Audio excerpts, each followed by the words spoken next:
Recording in progress.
I'm going to call this meeting to order. Sorry, Clayton. Chair taps the gavel. Please join me for the flag salute. I pledge allegiance to the flag of the United States of America, to the republic for which it stands, one nation, under God, indivisible, with liberty and justice for all. Thank you. Can I get a roll call vote, please? Yes. I mean, roll call, no vote. Johnson. Here. Watts. Here. Beckler. Here. Runtine. Here. Jewell. Here. Alves. Here. Dahlgren. Here. Thank you. I'd like to welcome everyone to today's Planning Commission hearing. The meeting is open to in-person participation and may be observed online through the Placer County website. If you would like to make a public comment on any item today, the Planning Commission clerk will announce you when you are to line up and provide testimony.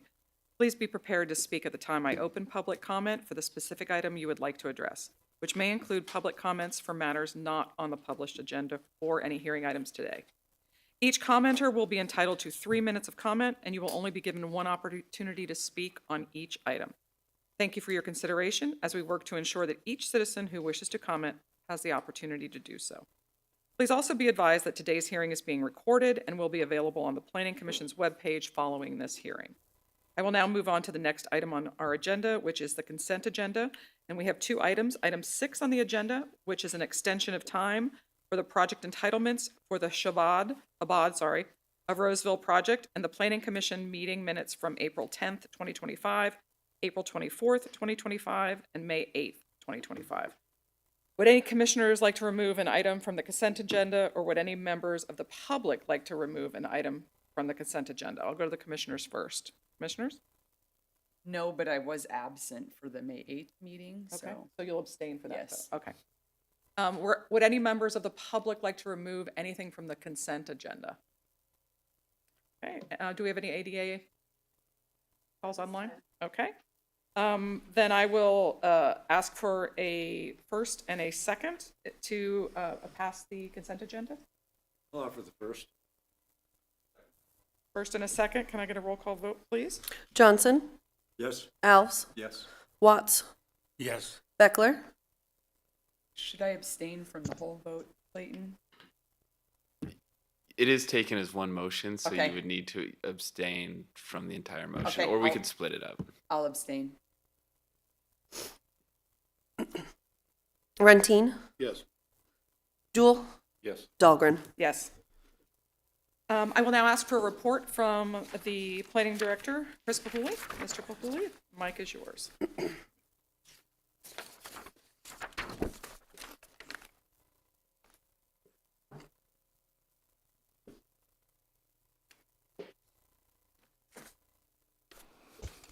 Good morning, Chair Dahlgren and Commissioners. Chris Pahuli, Placer County Planning Director. We're going to start with some of the upcoming Board of Supervisors items. Next week on May 27th, we have the Housing Element Amendment going before the board. On June 10th, we have the Housing Action Plan along with the Long Range Housing Work Program. Those will both be presented on 6/10 as one item. And then I also wanted to mention to the commission that as it relates to the Schaefer's Mill appeal, or that an appeal was filed by the Truckee Fire Protection District of the Planning Commission's May 8th decision to approve the use permit condition modification. The date for the board to hear that appeal has not yet been set, but I will keep the commission updated on that. As far as upcoming Planning Commission meetings, on June 5th, I know I've mentioned a couple of times to the commission that we are expecting a lengthy hearing on June 5th. We have 5 items, 3 of which are appeals. We have 2 zoning administrator appeals and 1 planning director interpretation appeal that will be heard on that at that hearing. In addition to that, we also have a full entitlement package for the Placer Vineyard Specific Plan Property 1B that will also be heard on that date. June 19th, we have 3 items that are tentatively scheduled. I'm sorry? Is that meeting on June 5th or June 12th? June 5th. That's first Thursday of the month? That is the first Thursday of the month.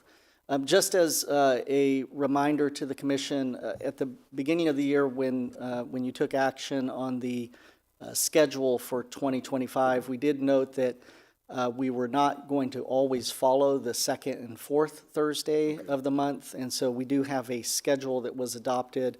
Generally, it is the second and fourth Thursdays, but there are a few months where that doesn't hold, and we actually have a first and a third Thursday where your meeting will take place. I'll be absent on the 5th. Okay, thank you for the note. As I was mentioning, June 19th, we have 3 items. We do have an appeal at that one as well. That's an appeal of the Parcel Review Committee's decision to approve a minor land division. I also will note that we will also be bringing forward the general plan's draft vision statement and guiding principles. I'll talk more about that in a moment. And then I also wanted to note that on July 10th, we are still contemplating a special meeting of the Planning Commission. I will be in contact with the commissioners about whether or not that date will move forward, but I did want to note that there is the possibility of that date. As I mentioned, related to our general plan update, staff is preparing to bring forward a draft vision statement and guiding principles for the Planning Commission's review and recommendation to the board on June 19th. That effort is the result of a significant outreach to the community and stakeholders over the past 5 months through workshops, surveys, and events. The draft for the draft vision statement and guiding principles, along with supporting materials, will be published on our Placer 2050 website at the beginning of June. Once that information is posted, I will send out correspondence through the clerk of the board's office to the Planning Commission so that you're aware that those materials are on the website and available for you to start perusing in advance of the June 19th meeting. Moving on, at your May 8th meeting, I mentioned I'd provide an update on the Affordable Housing Nexus study that's being led by the CEO's Economic Development and Housing Division. The county has contracted with Bay Area Economics, and work began in February, so just a few months ago. The study includes an updated affordable housing fee analysis and recommendations for changes to the Affordable Housing and Employee Accommodation Ordinance. So BAE is finalizing a first set of deliverables to the county, which includes a market overview, a review of comparable policies, and a preliminary nexus analysis. They're also developing development scenarios and financial models to test feasibility. And these financial models will be reviewed by developers across the county to ensure that they meet feasibility. We are going to be convening some stakeholder meetings for late summer. These stakeholder convenings will present some of the findings from the initial deliverables and gather input from a cross-section of stakeholders. We will be scheduling a update to the Planning Commission and then also to the board, providing an update in early fall. And so we're targeting the September-October timeframe, and we'll be giving you more information as we get closer to those dates. I do have a couple of additional updates that I wanted to provide. The first is that I did hear from Public Health that they are working to bring forward a presentation to the Planning Commission on the local agency management program. I'll be working to schedule that over the next few months based on their availability, and we'll provide you with an update as we get closer. I also wanted to mention that we have the quarterly project reports that we handed out a couple of months ago. That will be provided to you on June 19th. And then lastly, to wrap up, I'd like to mention that staff has been working to develop an interactive GIS project viewer. The tool will increase, in our opinion, transparency with the planning process by including a map of all current planning projects. It'll also include descriptions of the entitlements that are being requested, a status of the project, and contact information for the planning staff so that the public can contact the lead planner that's assigned to the project. The viewer is located on our Planning Division's web page under the Projects banner. Again, we hope that this tool will provide some increased transparency into the planning process and get the public information onto with projects that are being processed in their communities. So with that, I'll conclude my report and happy to answer questions from the commission. Thank you, Chris. A couple of things just from me first before we go to the rest of the commissioners. Can we get a copy of the long-range work plan prior to sending it out or putting it on the website, or send us the link so that we have it before the Board of Supervisors meeting? Because that would be very helpful.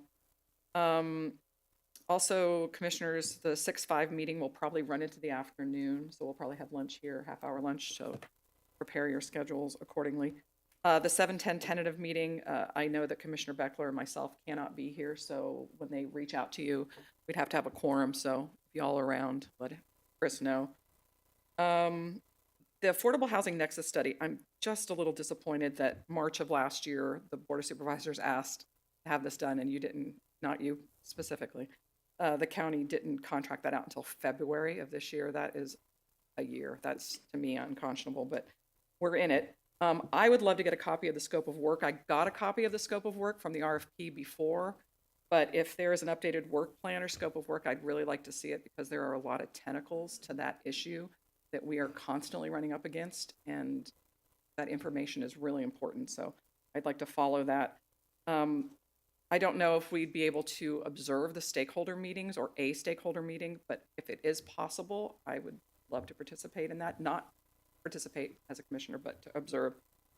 And then the interactive GIS project viewer, great idea. Do you know what product they're using? Is it an off-the-shelf product, or did they build one? You don't.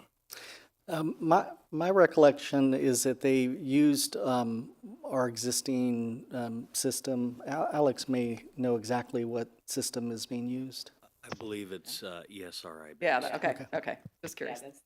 Yeah. Thank you. And the quarterly project reports have been very helpful, so I really appreciate you guys giving us up on that. And then that's all I have. Any other commissioners have anything for Chris? I had a couple questions. First comment, I agree that GIS project viewer, great idea. I think having the visual, contextual location and link to which planner is on the project, I think is super helpful for the public. On the Affordable Housing Nexus Study, Chris, are the stakeholder meetings just like workshop style? And will that go through the Planning Commission, or does it just go to the board for that item? No, so the stakeholder meetings are being convened by the CEO's Economic Development and Housing Division staff to get to a good cross-section of interested stakeholders. Okay. As I mentioned, we are planning on bringing an update to the Planning Commission prior to the board hearing the information, and that'll happen later this year in the fall timeframe. Okay, thank you.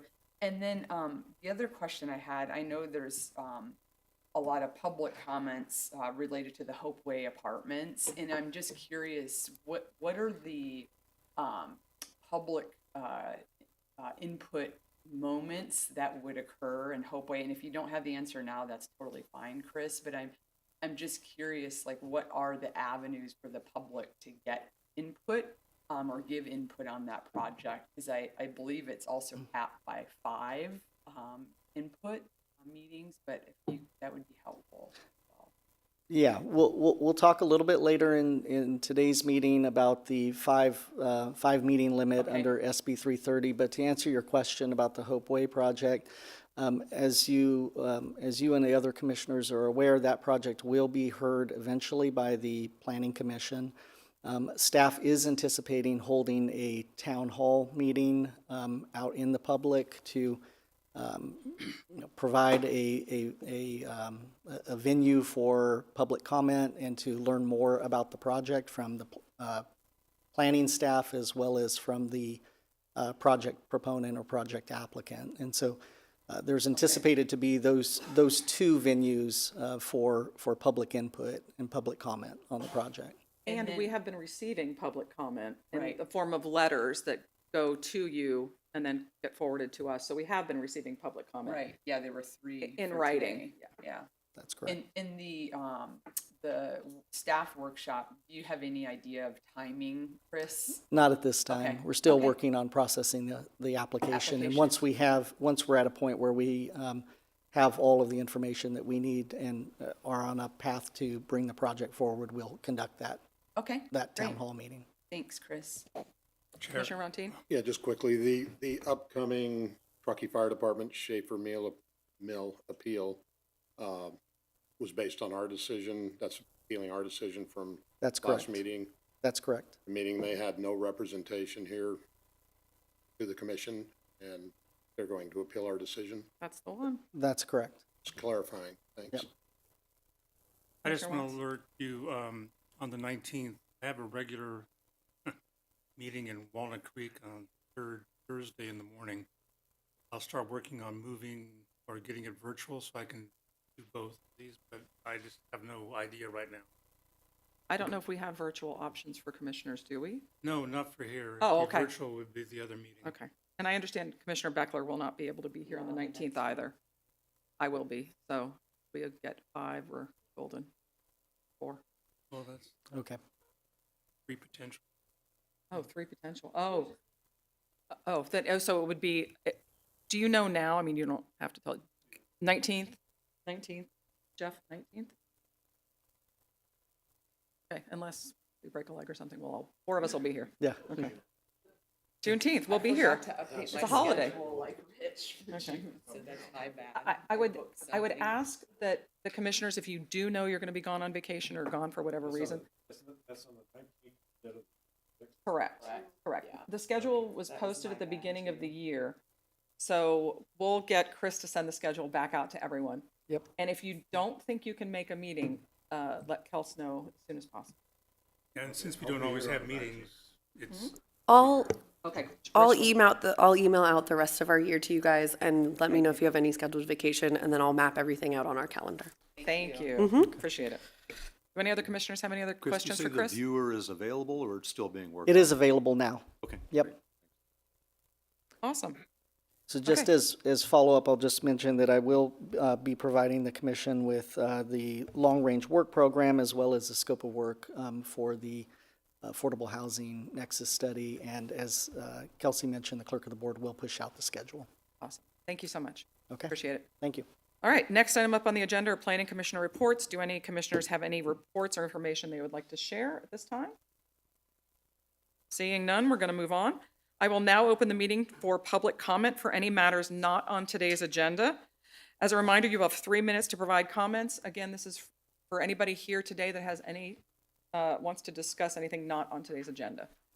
Seeing none, I will ask the clerk if we have anybody ADA compliant online. None on at this time. None? Okay, great. We're now moving on to our hearing items for today. Today on the agenda, item 1 is a public hearing to consider a request to add the Colfax Quarry and Lime Kiln site to the Placer County Register of Cultural and Historic Resources. The Board of Supervisors is the final decision body for this item, and it will be presented by Assistant Planner Joe Plumley. Hey, Joe. Good morning, Chair Dahlgren. Good morning. Commissioners. I'm Joe Plumley, Assistant Planner assigned with the application for the Colfax Quarry and Lime Kiln Cultural Historic Register. It was submitted by Jim Woods, and it's represented today by Victoria Vander Linden. Jim Woods is on vacation right now. So first, the site is about 3 miles past Colfax High School down Ben Taylor Road along the eastern bank of the Bear River as seen on the vicinity map. And the quarry also shows up on a township and county map dating back to 1868, which I included here just to show how far back it's been recognized. So the project site contains both the quarry and the Colfax lime kiln. The quarry contains a unique type of limestone not found in other lime kiln quarries. The limestone has black and white patterns and was called black marble, or also coined Colfax marble.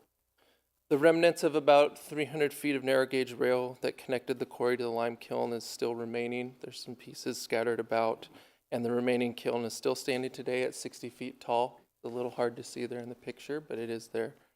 The limestone and quarry still standing are the most prominent features of this site. So here's some historical context. The site has an important place in the historical context of Placer County.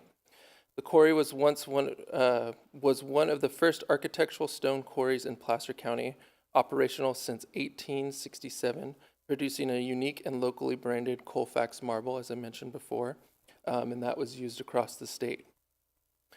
The stone from the quarry has been used in landmark buildings, including the U.S. Mint in San Francisco, and there are reports that suggest it was also used in our own state capital.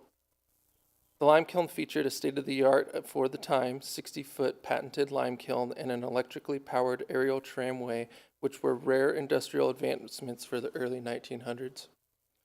The site retains a lot of physical evidence such as drill marks, ore cart tracks, kiln remnants, offering exceptional archaeological value for understanding the history of Placer County. The quarry was historically named the Pitchard Marble Quarry and supplied the black marble, also known as Colfax marble, to many projects in Placer County. Historical accounts indicate that over 300 tons were shipped to San Francisco in 1874 alone. The quarry operated from 1867 into the late 1800s. Currently, there are many well-preserved artifacts at the site, including blast marks, stuck drill rods in the rocks, ore cart tracks, and limestone piles, as you can see in this picture. The Colfax lime kiln was built and patented in 1902, and it included the use of an aerial tramway which transported lime uphill in order for it to be shipped out of the Colfax rail yard. The quarry moved from producing Colfax marble for architectural features to providing raw limestone to be converted to lime because lime was a very important component for building at the time. The kiln was capable of producing 2,000 pounds of lime an hour. On-site amenities and housing were provided for round-the-clock workers. Jobs included lime kiln operators, stone miners, timber managers, rail operators, and more. However, once Portland cement became a standard building material, the site was abandoned in 1910. Here are some photos of artifacts that were found on site. On the top right, you can see some fire brick that was used for the kiln structure and was actually traced back to New York. There's various clothing fasteners that were found in a 2023 San Jose University archaeological site visit. They also found the floral ceramics you can see there on the left. Remnants of the narrow gauge railroad are still visible on site in the middle bottom picture, and there's another example of some artifacts with a pulley wheel with a stamped manufacturer on it as well.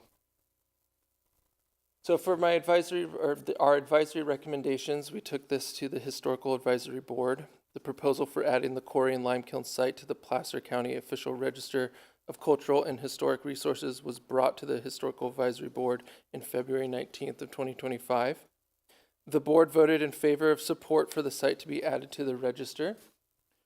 Chairman Glenn Vineyard and Ralph Gibson of Placer Museums both have provided letters in support of this application that are listed as Attachment D and Attachment E in the included staff report. Last night, we presented this at the District 5 Central MAC at Colfax City Hall. Public feedback was positive and all in support of the application. One MAC member had a question about the ability to visit the site. Staff relayed the information that the site is on private property and not available to be visited to the public. However, the applicant, James Wood, and his associated Colfax Lime Kiln Preserve Group does give guided tours. So that was relayed to them if they wanted to participate. We also received a public comment yesterday in relation to this application from the property owner, Chuck Genzier. He was concerned that adding these sites to the Cultural Historic Register could hinder any potential future development he may want to pursue in the future with his property. Staff contacted him and explained that there is a notification process for any future development on the site that need to be made to planning staff as well as the Historical Advisory Board to ensure that the resource would not be disturbed by any future proposed development. So moving on to our recommendations. Staff requests the Planning Commission forward a recommendation to the Board of Supervisors to take the following action.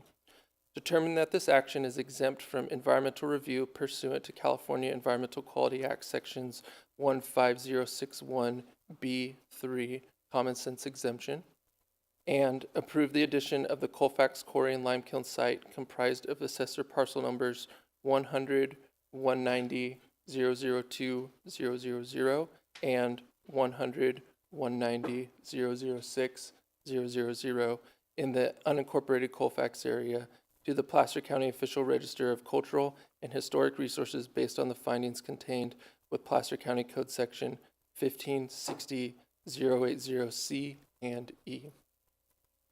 And I'm available for any questions if you have any. Thank you, Joe. Do any commissioners have any questions or comments? Commissioner Watts?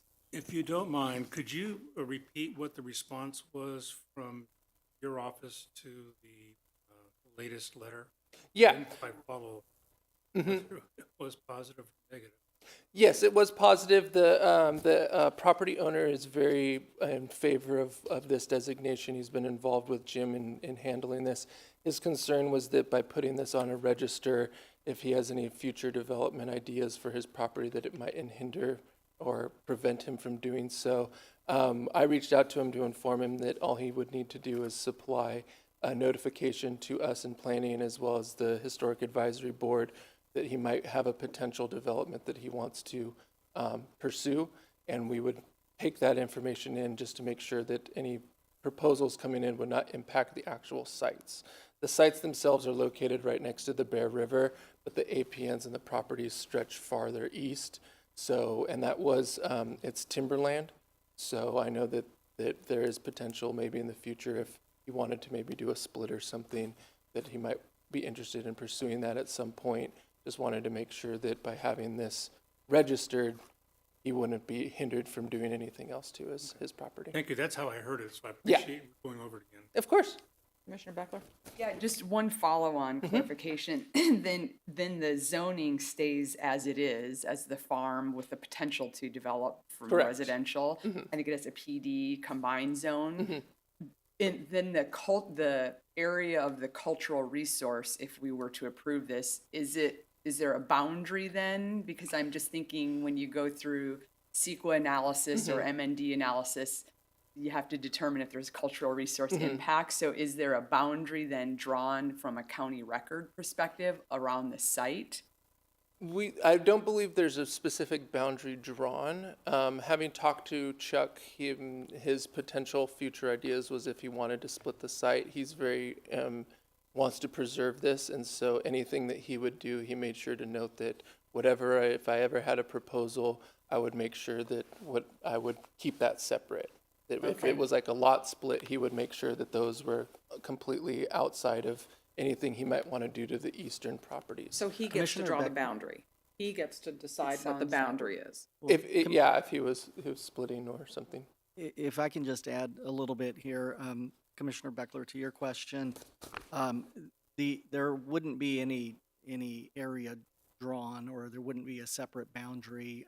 What we would do is that any proposal would have to be evaluated consistent with Chapter 15, Section 60-180 of the Placer County Code, and so we would need to evaluate any potential request for its impact on the resource itself. And so Okay, so that would require a notification to the planning director and to the museum's administrator, and we would consult also with the historic advisory board as well. But again, we would be looking for any potential impact to the resource, and it would not prohibit or preclude them from developing the property consistent with the zoning of the property, provided that there's no impact to the resource. to the cultural resource. Correct. Okay, thank you for that. And so it's important that the owner of the property is really pushing this and interested in having it, but it also helps for the future, for future owners, that this resource will always be protected, yet they can still develop or do whatever within the zoning code around it. Okay. Correct. Commissioner Rontin, did you have a question? They were answered. Okay. Yeah, just a comment. I found it interesting that the River Complex fire Yeah. exposed it. And so did the Yeah.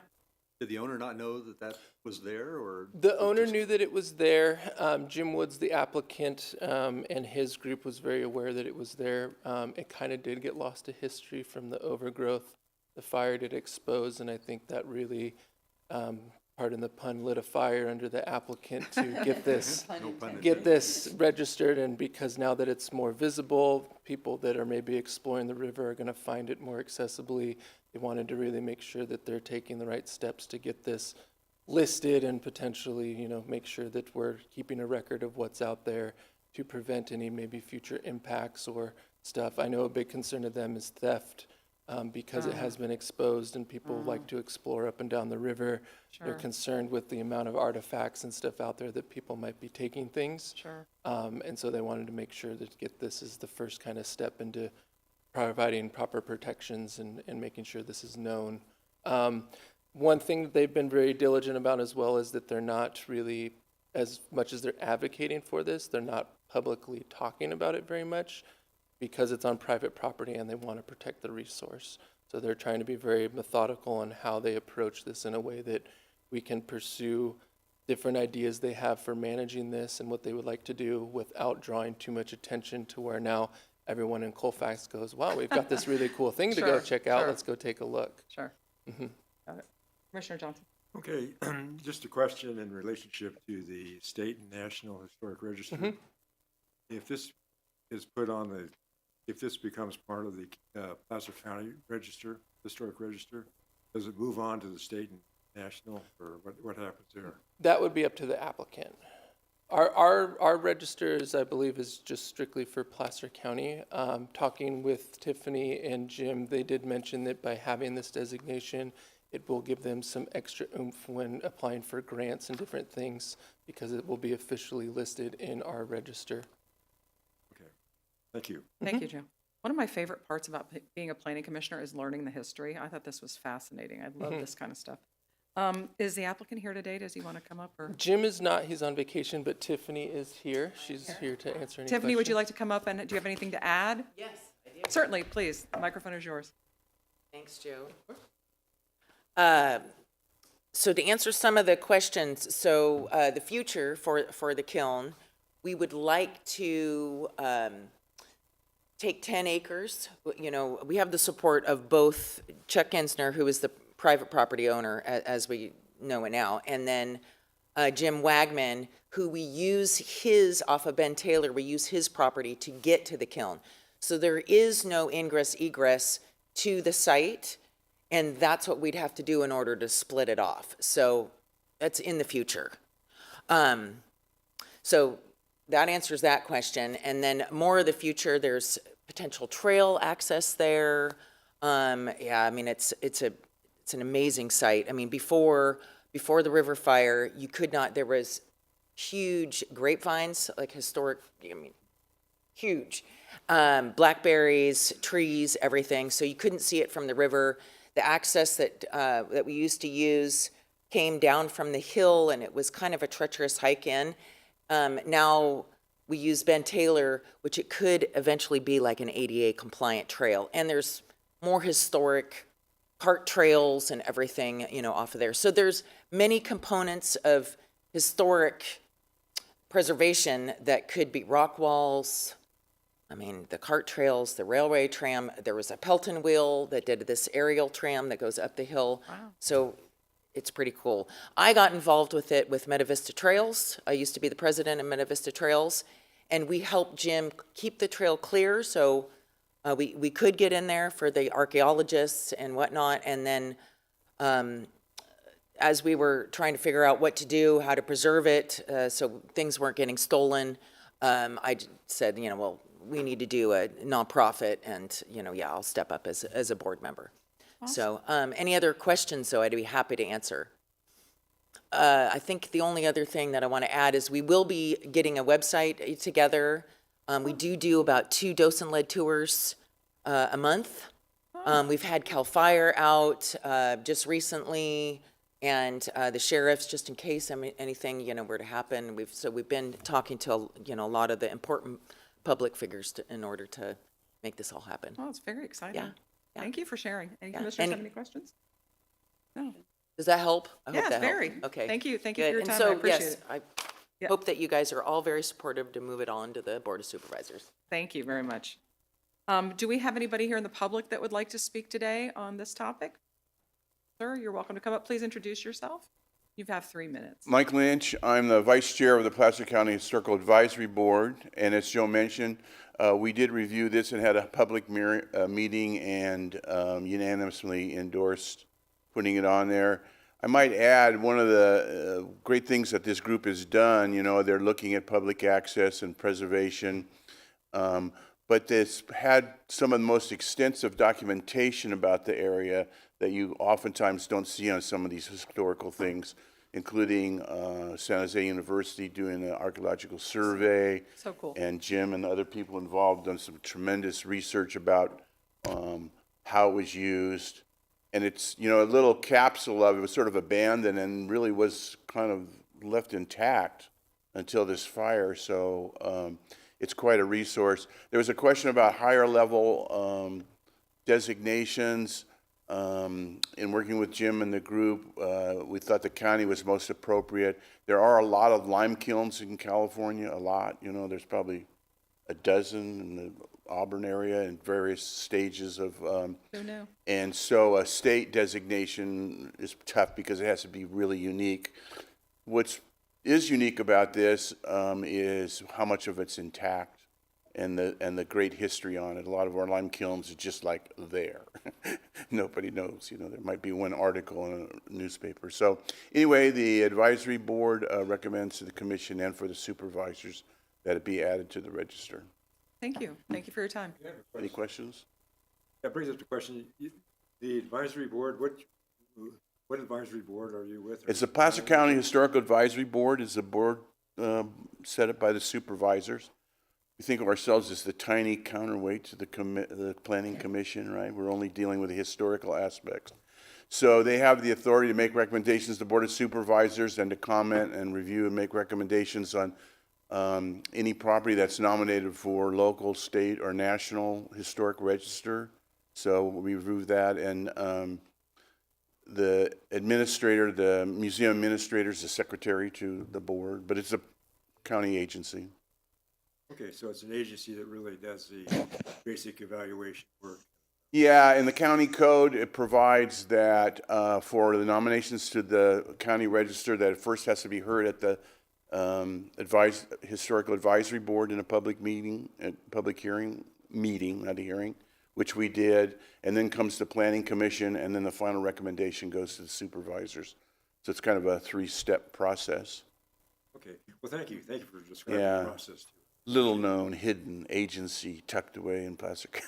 When you said you're going to have a website, or there will be a website, which website would that be on? Would it be on the museum's website or its It's own website? the website that she was talking about, or?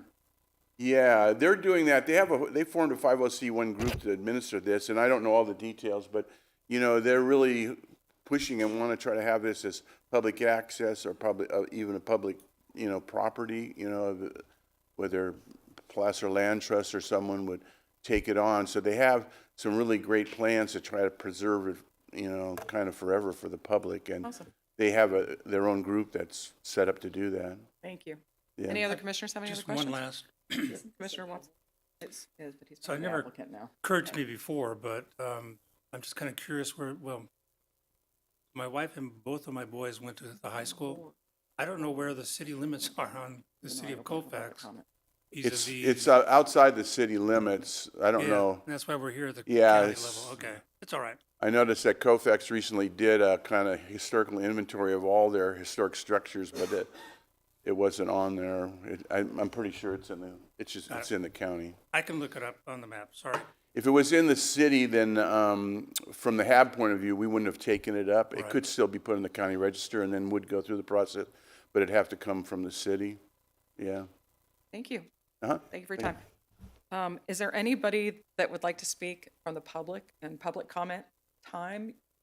You would have 3 minutes unless you're on the Historical Preservation Committee. Yes, I'm Donna Howell, Vice President of Placer County Historical Okay, then- Foundation, and we support this nomination. The site is one of the best preserved, probably because it was hidden and there aren't that many good lime sites left.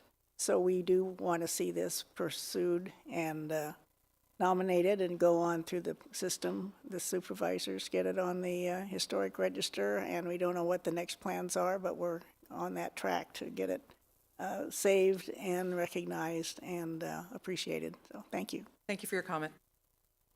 Anybody else? While public comment is open, Kelsey, do we have any ADA accommodations online? None at this time. Okay. Seeing no more public comment, I'm going to go ahead and close public comment and bring it back to the commission. Commission, have any more comments or questions for Joe or for other staff? I just have a general comment. Sure. Yeah, before we pursue. So just, I thought it was really fascinating, and I appreciate, I don't know who actually did the history write-up and pulled all the newspaper articles. I got really educated on lime kilns and the history of this particular one. And sort of note, I thought it was a really good collective of bringing in the San Jose archaeological team. So students did research project on the site. And I also found it sort of fascinating. I looked this up because I wasn't familiar, but the technology for the time with the continuous lime kiln process and then the aerial tramway sounds like it was pretty innovative for the time.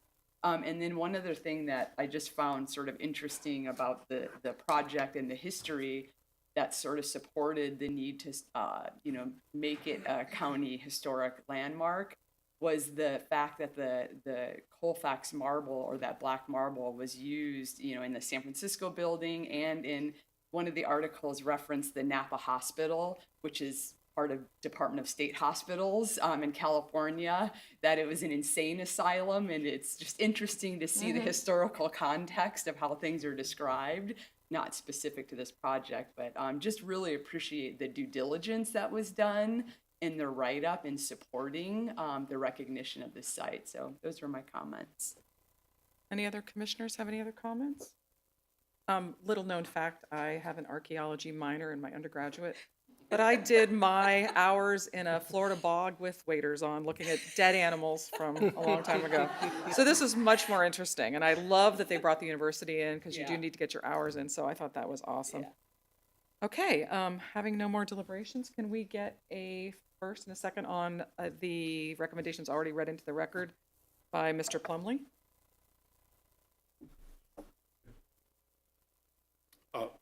I'll make motion to recommend to the Board of Supervisors, item A, determine this action is exempt from the environmental review pursuant to California Environmental Quality Act guidelines, section 15061B3, common sense exemption. We take them together, Clayton? Okay, go for it.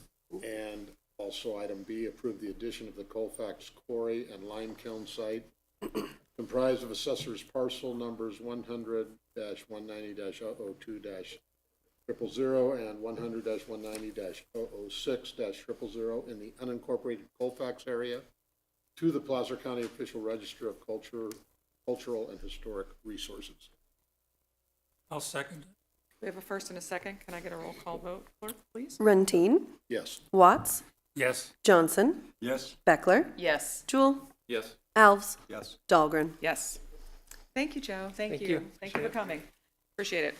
All right, the next item on the agenda is a public hearing to consider the temporary conditional use permit for the Nyack Temporary Concrete Batch Plant. The Planning Commission is the final decision body for this item, and this will be presented by Senior Planner David Orley Rose. Hey, David. Good morning, Chair Dahlgren, Commissioners. I'm David Orley Rose, Senior Planner with Planning Services, and before you this morning is the Nyack Temporary Concrete Batch Plant, which in short is a temporary conditional use permit for a temporary concrete batch plant intended to assist in the facilitation of the Caltrans Monte Vista Pavement Rehabilitation Project. The project is located at 41855 Nyack Road within the Immigrant Gap community on the north side of Old Nyack Road, approximately 200 feet northeast of the westbound Interstate 80 Nyack Road on-ramp. The property is zoned Highway Services, combining Design Sierra, and has a general plan designation of tourist, resort commercial, 6,000 to 20,000 square feet. The project site totals 3.8 acres and is composed of 4 parcels. It has been previously cleared and graded and is generally flat, gradually increasing in grade traveling northeast across the site. The site does have a long history of use for temporary highway construction related uses, dating back to the initial construction of Interstate 80.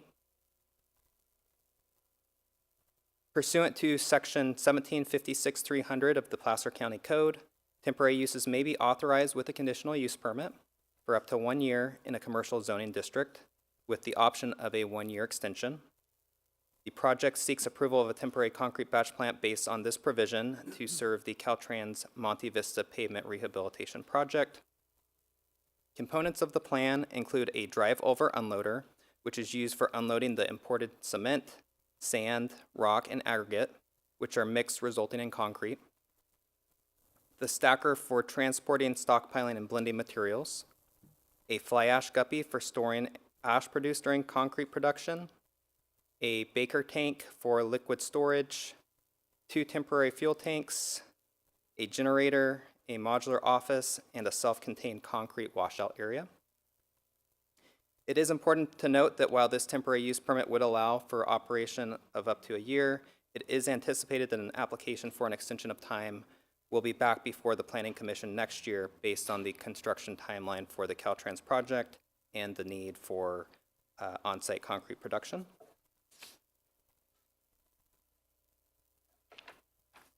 Here we have a schematic site plan overlaid on an aerial of the site, which shows the existing disturbed area on the site and the location of project components within that area. The primary components of the project are on the western portion of the property, with the concrete washout area and temporary fuel tanks located to the east. Moving on to the operational characteristics of the use. Per the applicant, the site was selected to limit impacts to local roads, with truck routes being limited to Interstate 80 and the Nyack Road interchange.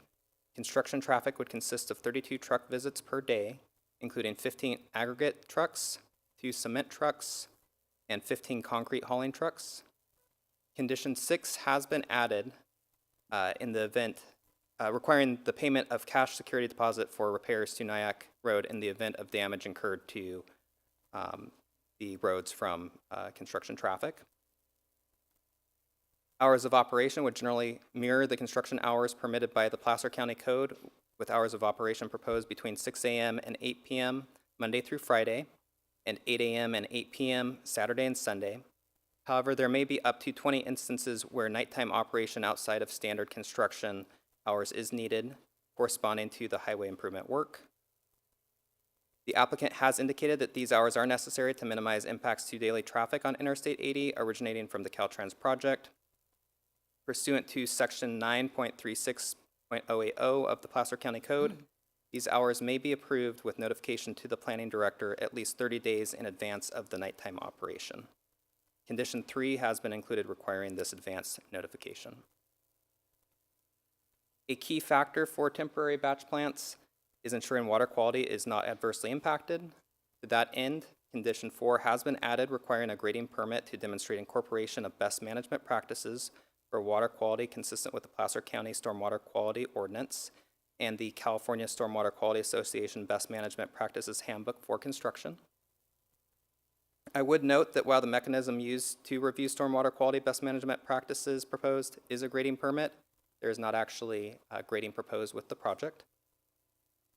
Another key factor in ensuring that air quality is maintained. The Placer County Air Pollution Control District has reviewed the project and provided conditions to ensure that proper measures are taken to avoid impacts to air quality, such as the submittal of a dust control plan and the requirement of an authority to construct permit for project components based on certain criteria. And this really ensures that pollution standards are not exceeded. So some key points. Approval of the temporary conditional use permit would allow the use of the property as a temporary concrete batch plant for up to 1 year. The intent of the project is to locate concrete production in close proximity to the Caltrans project, which would rely on the batch plant for concrete. The close proximity would minimize impacts from concrete mixing trucks that would otherwise be traveling extensive distances along Interstate 80. Noting that the closest permanent batch plant to the Caltrans project is approximately 40 miles away.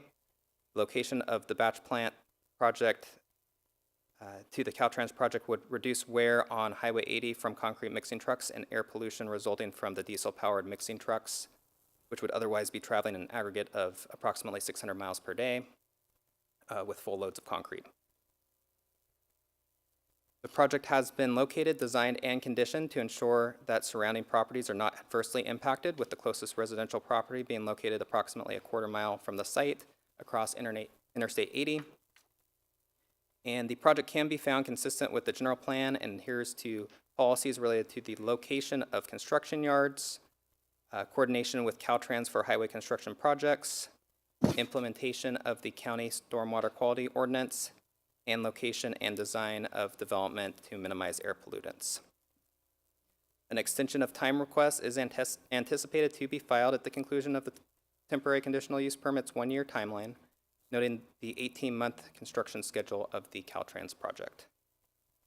Upon expiration of the temporary conditional use permit or a future approved extension, the site would be restored to its pre-project state.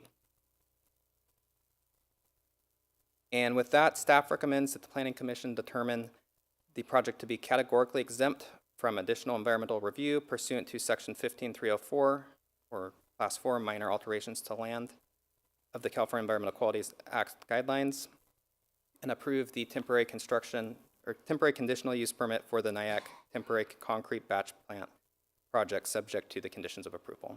Thank you, David. I'm going to ask any commissioners if they have any questions of staff. Commissioner Johnson? Okay, this particular, well, let me start by saying that Caltrans is continuously maintaining Highway Interstate 80. This particular site has come up many times before with a temporary use permit. Sure, yeah. And so I'm wondering, in the future, Caltrans is going to continue to maintain highway and need to have a batch plant location, probably in this particular area. I guess my question is, why is this coming in as a temporary use permit instead of a permanent conditional use permit? So this is related to a specific Caltrans project, the Monte Vista pavement rehabilitation project. So that is what it was submitted under and is intended to serve. I haven't been made aware of other projects on Interstate 80 from Caltrans. I'm not sure if the applicant might have some additional information on future projects, but I'll jump in here real quick. Good morning, Planning Commissioners. Alex Fish, with Planning Services Division. To address your question, Commissioner Johnson, the main reason for the temporary nature of this particular facility, in addition to what David has already described, has to do with the zoning. The zoning designation of highway services does not anticipate this as a permanent land use, but certainly does allow it on a temporary basis. And that is the basis of that temporary conditional use permit request. It's a use that is not otherwise allowed in the zoning district, but is temporary in nature. Okay, thank you. You're welcome. Thank you. Commissioner Watts?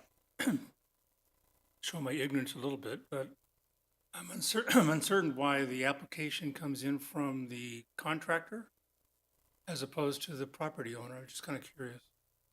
So the De Silva Gates is the applicant doing the work, so they have been contracted by Caltrans to Very familiar perform. with the Silva Gates. They're a great company. I just was wondering why they're the applicant, not the landowner. I'm just kind of curious. So the landowner was a consenting party on the application, but since the Silva Gates is doing the work, they were the applicant. Thank you. We'll bring the applicant up, and we can ask him any questions after we get through Commissioner questions of staff. Go ahead. Commissioner Beckler. I had just one question out of curiosity. The zoning designation is combining Design Sierra. I've never heard of that. So there's Correct. Design Corridor. Can you just describe what Design Sierra is? Is it because it's up the hill, or? So essentially for longer term or permanent projects, it requires a design review for projects to make sure that they're compatible with the natural environment and also that general corridor of the highway. Okay, so how is it, I guess, how is it different from the DC designation, combining designation? It's not really, I mean, there are some unique design guidelines for that district for the Okay. context of the site. So just acknowledging the design Sierra, we're in the Sierra Nevada versus somewhere that doesn't The have rest those of same the natural county. characteristics. Gotcha. Okay, thank you. Thank you. Any other commissioners on my left? Okay, we'll have the applicant up. If you'd like to come up, please state your name and then let us know if you have any comments, additional comments you'd like to make. Yes, Chair Dahlgren, members of the commission, good morning. My name is Jim Summers, Vice President of DeSilva Gates Construction. I'd like to start by thanking David specifically for all the work he's put into this project. Curious minds, I think, always comes to mind when I think about talking with David. He asks so many great questions, and we've been able to interface with him so greatly that I think his presentation talks a lot about the issues that we have to address as we go through the project. I don't really have any more details to add. David did a great job in the presentation. I have reviewed the staff report. I've reviewed all the conditions of approval. We're in complete agreement with all the conditions, and we know that we can adhere to them. We have already made our application to the Air District to make sure that we address all their concerns. It's standard operating procedure in the construction industry that we have to get what's called NPDES regulations to address best management practices for runoff and handling any effluents from the operation. So that's already in progress. We have a condition of approval to get a grading permit. As David stated, while we are doing no grading on the site, we're getting it so that they can condition it to make sure we have the proper BMPs, best management practices, in place while we're operating. Two questions came up. I thought they were great questions. Why is the contractor getting the permit instead of Caltrans? When Caltrans puts the projects out to bid, they put the burden on the contractor to determine where the material is coming from and how to address it. Something very unique about this mix that we're putting down, it only has a shelf life of 30 minutes from the time it's batched till the time it has to be placed. And imagine having a site, the closest site that can make this specialty product is about a 45 to 50-minute drive away. So that just, as they say, that dog doesn't hunt, so to speak. So we're basically looking to use this site so that we can keep it close to where we're placing it and keep the maximum number of trucks off the road so we're not impeding traffic. I think the other question was why, what was it, why don't, the zoning, was it a question? The zoning designation. That was Yeah, and again, temporary use permits are allowed, so that's what we have applied for. I do want to stress that this is a 2-year operation, and that while we can get a temporary use permit, it's only good for a year. We fully expect that we'll be back in front of you again, asking for another 1-year extension so that we can complete out the project. Great. Thank you very much. Any questions? Any other questions? No, thank you very much. Thank you. Appreciate it. I will now open this for public comment. If there's anybody here in person that would like to speak on this agenda item? Seeing none, do we have any ADA accommodations online? None at this time. None? Okay, I've opened and now I will close public comment. All right, I'll bring it back to the commissioners for any deliberations, questions, or comments. Okay. I'd like to make a comment, I guess. I do support basically what's being proposed here, but I guess I do have a question because this particular site, you know, I've been on the commission long enough. I've seen this site come through before, maybe once or twice. There's another one up by Big Bend that comes through periodically, temporarily. And, you know, we know, and I understand this is kind of maybe a Caltrans the way they want to operate, but it seems like, you know, those sites, Caltrans is going to continually have to add concrete and work on the freeway. And so they're going to particularly need some sites along the way to do this. And so at any rate, I guess I think it is a real question as to why. Now, this permit requires them to return the site back to nature back again. But if you look at the site as it exists today, it's shovel ready right now for you to operate. And so it probably will stay that way. It doesn't really make sense to plant trees there and then clear it again to put in another batch plant. So there seems to be an incongruity here that maybe, I don't know, I guess maybe Caltrans would have to solve it, but I just wanted to bring that up maybe as a point. David, do you want to address that? Yeah, just to clarify, it would be brought back to its present state. They wouldn't be reforesting it at the conclusion of construction. You say, what was that again? It would be brought back to its current state, so it is already graded and there aren't, well, it's been cleared. So they wouldn't be required to bring it back to a natural state with the planting of trees and that kind of a thing. They would be? They would not be, no. Oh, so it would be shovel-ready for the next Correct, next yes. project. Yep, it would be as it currently exists So today. basically, it's a permanent site then, is what you're saying. It's permanently bare. It's permanently available Yeah. for Caltrans to use in the future. If they come to us for a Commissioner permit. Johnson, just to add, I think you bring up an interesting point. I think it's worth staff having conversations with Caltrans about. I would note that as we've been receiving their notice of preparation for environmental documents for future work, we have been providing comments on their staging areas and so forth. So I think staff is also interested in areas being identified for staging and for work being done that is outside of the Caltrans right-of-way.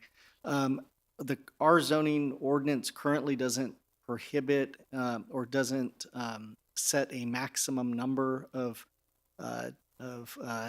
requests for a temporary use on a property. So as you've noted, this site could come in the future for another temporary use. Again, there's a limitation on the amount of time. It's a 1 year with a 1 year extension.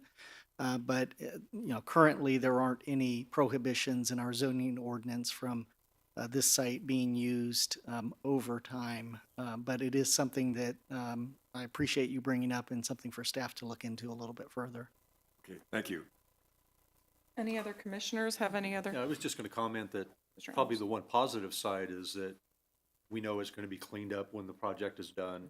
Just not going to be left waiting for the next project and things continue to accumulate and anyway, so when they're done, it's going to be cleaned up. It'll be ready for them.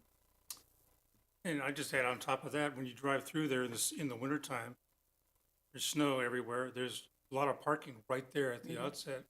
So folks can go hiking that way or come back underneath the freeway and go to the snow park. So it's a pretty active little parcel, and I'm still curious who owns it, but I guess we're not going to find that out. All right. Any other commissioners? Okay, I'll ask for motions. I'll make a motion to approve the staff recommendation to the Board of Supervisors. Oh, sorry, it ends here. I'll make a motion to approve the staff recommendation as read into the record. Can I get a second? I would second. Well, Just for clarity, I'll this is second it. both items, the This is Yes, both supervision items. and the use permit. Yes. I'll second that motion. I'll take roll call. Beckler, Yes. Watts, Yes. Johnson, Yes. Runtine, Yes. Jewel, Yes. Alves, Yes. Dahlgren. Yes. And I don't know if we got any written comments on this project. We did not. Okay, so I don't need to read the appeal. Perfect. Thank you so much. Thank you, David. Thank you. The next item on our agenda is a presentation to the Planning Commission on the Enhanced Infrastructure Financing District for the Sunset Area Plan, Placer Ranch Specific Plan. There's no action requested on this item. It's presentation only and provided by Deputy County Officer Michelle Kingsbury. Thank you, Michelle. We asked for this, so I appreciate you doing this. Absolutely, no problem. Again, Michelle Kingsbury with the County Executive Office, and I'd also like to introduce, it takes a team to do this project. I'd like to introduce Tristan Butcher, our Treasurer Tax Collector, who is here as well. We have Roxanne Norred, our Property Tax Manager in the Auditor Controller's Office. And last but certainly not least is Sue Compton, CEO Office Staff Services Manager, and she's really the one that has gotten all of this done, and we can't thank her enough because this is an extremely technical process, as you've received probably multiple notices and plans going forward. But we appreciate the opportunity today to dive in a little bit deeper and provide a high-level kind of overview of our project that's moving forward. And certainly we're here as a team to answer any questions, as we know this is a technical item, but we're happy to answer anything for you. So I'll go through We've put together kind of a series of slides, but again, feel free, any questions that you have throughout it or afterwards, we're happy to try and answer your questions. But as we mentioned the last time we were here with our informational item that Planning Director Chris Bahuli had mentioned, staff is working to form an enhanced infrastructure finance district in the Sunset area. We've been working on this as all things at least over 10 years since the dissolution of redevelopment in 2011, and then decided about a year ago to pull the trigger and get it done in a really truncated process over about an 8-month period. And we can't thank Sue enough because really this is a 2 to 3 year work program to put all this together, and she's been managing to put this project forward in a really truncated timeline fashion to try and get it done this year so that we can get it done before the new tax roll gets published. That sets our base year, and we can go through why that's important. But the form of tax increment financing or use of it is not something that is out of the blue for the Sunset area. You know, we've had a lot of master plans and area plans for the Sunset area going way back into the 60s, but really with that 1997 plan that came into effect, that the redevelopment agency formed a project area in Sunset area in line with the adoption of that 1997 area plan, with the thought that the lack of backbone infrastructure was really one of the main reasons why development didn't occur at a faster pace in the Sunset area or as desired. And there was a lot of backbone infrastructure needed, and no one project really could be financially feasible to carry that burden to pull, you know, sewer lines, water lines, you name it, in that were necessary at that time, so that the project area was formed to generate increment to support projects. As a former employee of the Placer County Redevelopment Agency, worked on the Sunset Area Plan and the project area out there, and really we were looking for investments with that increment in backbone sewer infrastructure, retention, which are the same things that we're doing now through investment. And so those common themes of really needing to put some hard dollars in and partnerships with developers out there to really set that backbone infrastructure framework to see the kind of the fruits of our labor come to fruition is just something that's not, has been in history with us and not uncommon. Whoops, I will add, oh God, putting me in charge of a PowerPoint is probably not the best thing to do here. Let me go back, there we go, pardon me. I will add, though, when we did the 2019 update to the Sunset Area Plan, we did include language as noted here, recognizing that part of the work program would likely be forming a type of infrastructure finance district. We knew that, you know, not one funding source could really tackle all these projects and the infrastructure necessary out there, and that we would need a real layered framework for financing out there. People often ask, what is an IFD? It is a form of increment financing. It's not quite what we would do in the, that we had the tools for the redevelopment agency, but it is very similar. And certainly through recent and probably more legislative action, it's getting more and more like how we used to operate through the redevelopment agencies with that increment financing. But it's based in Government Code 53398.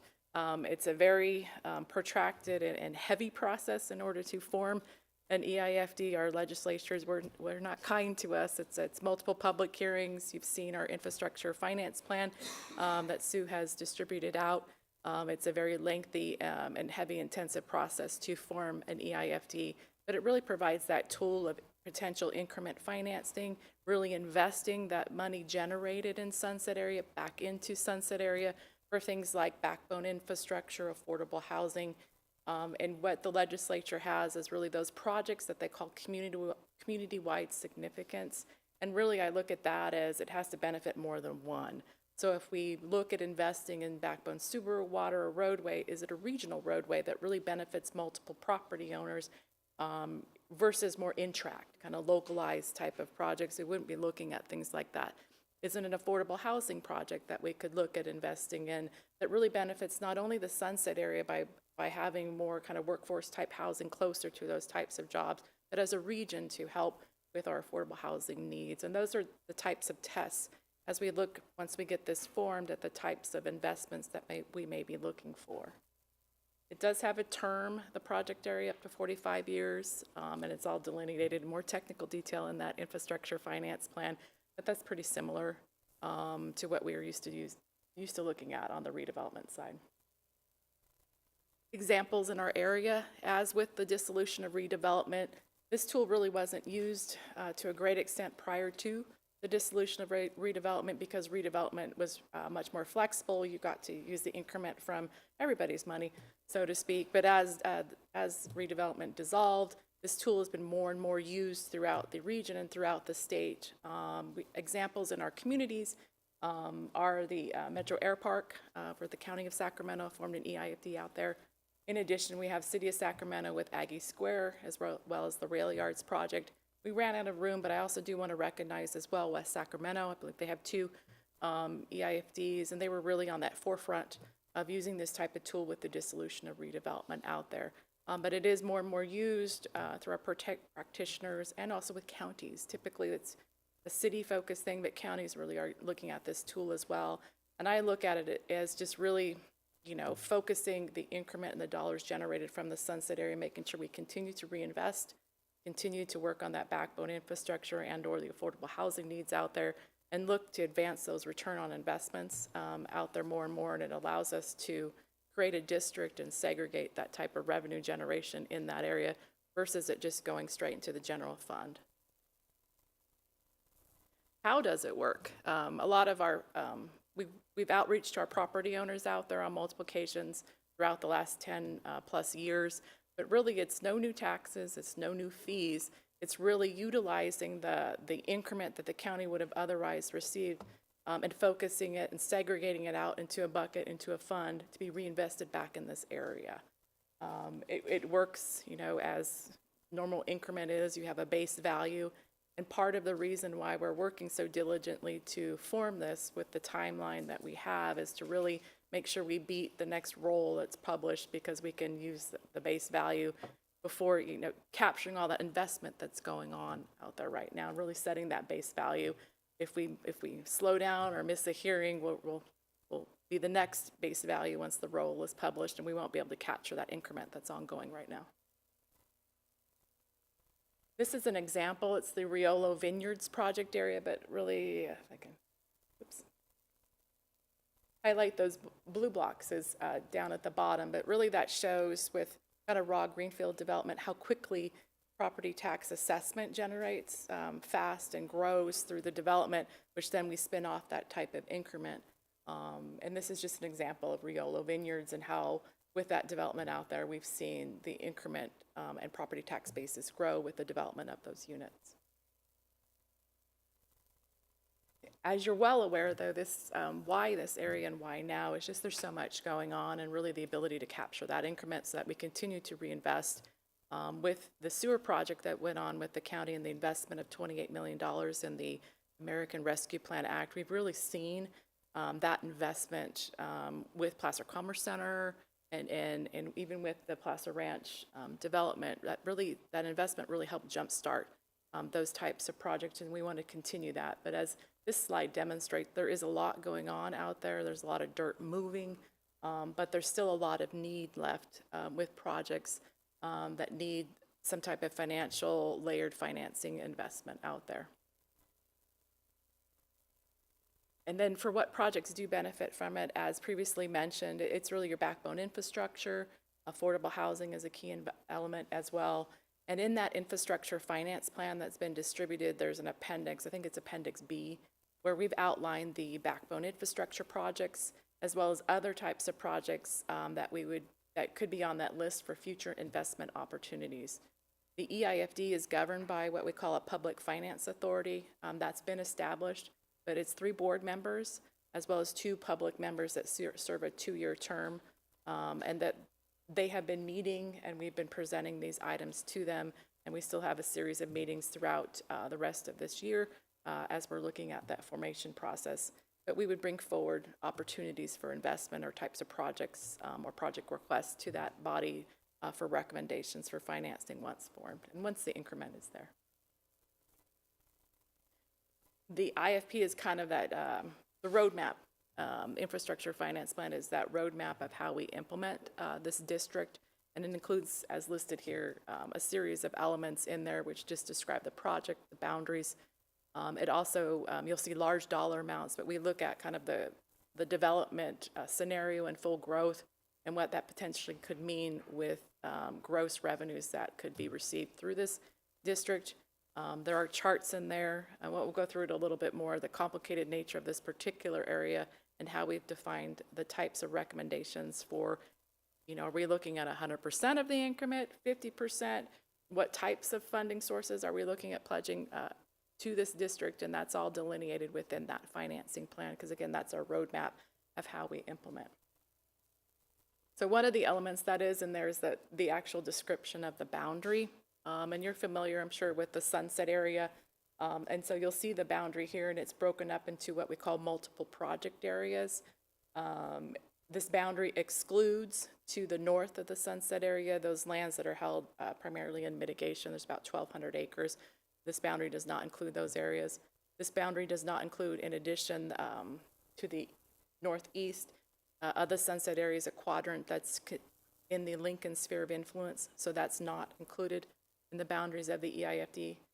In addition to that, there's about 975 acres west of the landfill that's owned by one property owner. We've met with them multiple times to see if they wanted to be included in the boundaries of the EIFD. They did not at the time. It does not preclude us in the future from establishing an EIFD with them, but they're in our kind of future growth pattern, more long range, and they just didn't want to be included at this time in the EIFD, so you'll note that they're not. And last but not least, the university parcel, because it's tax exempt, is not included.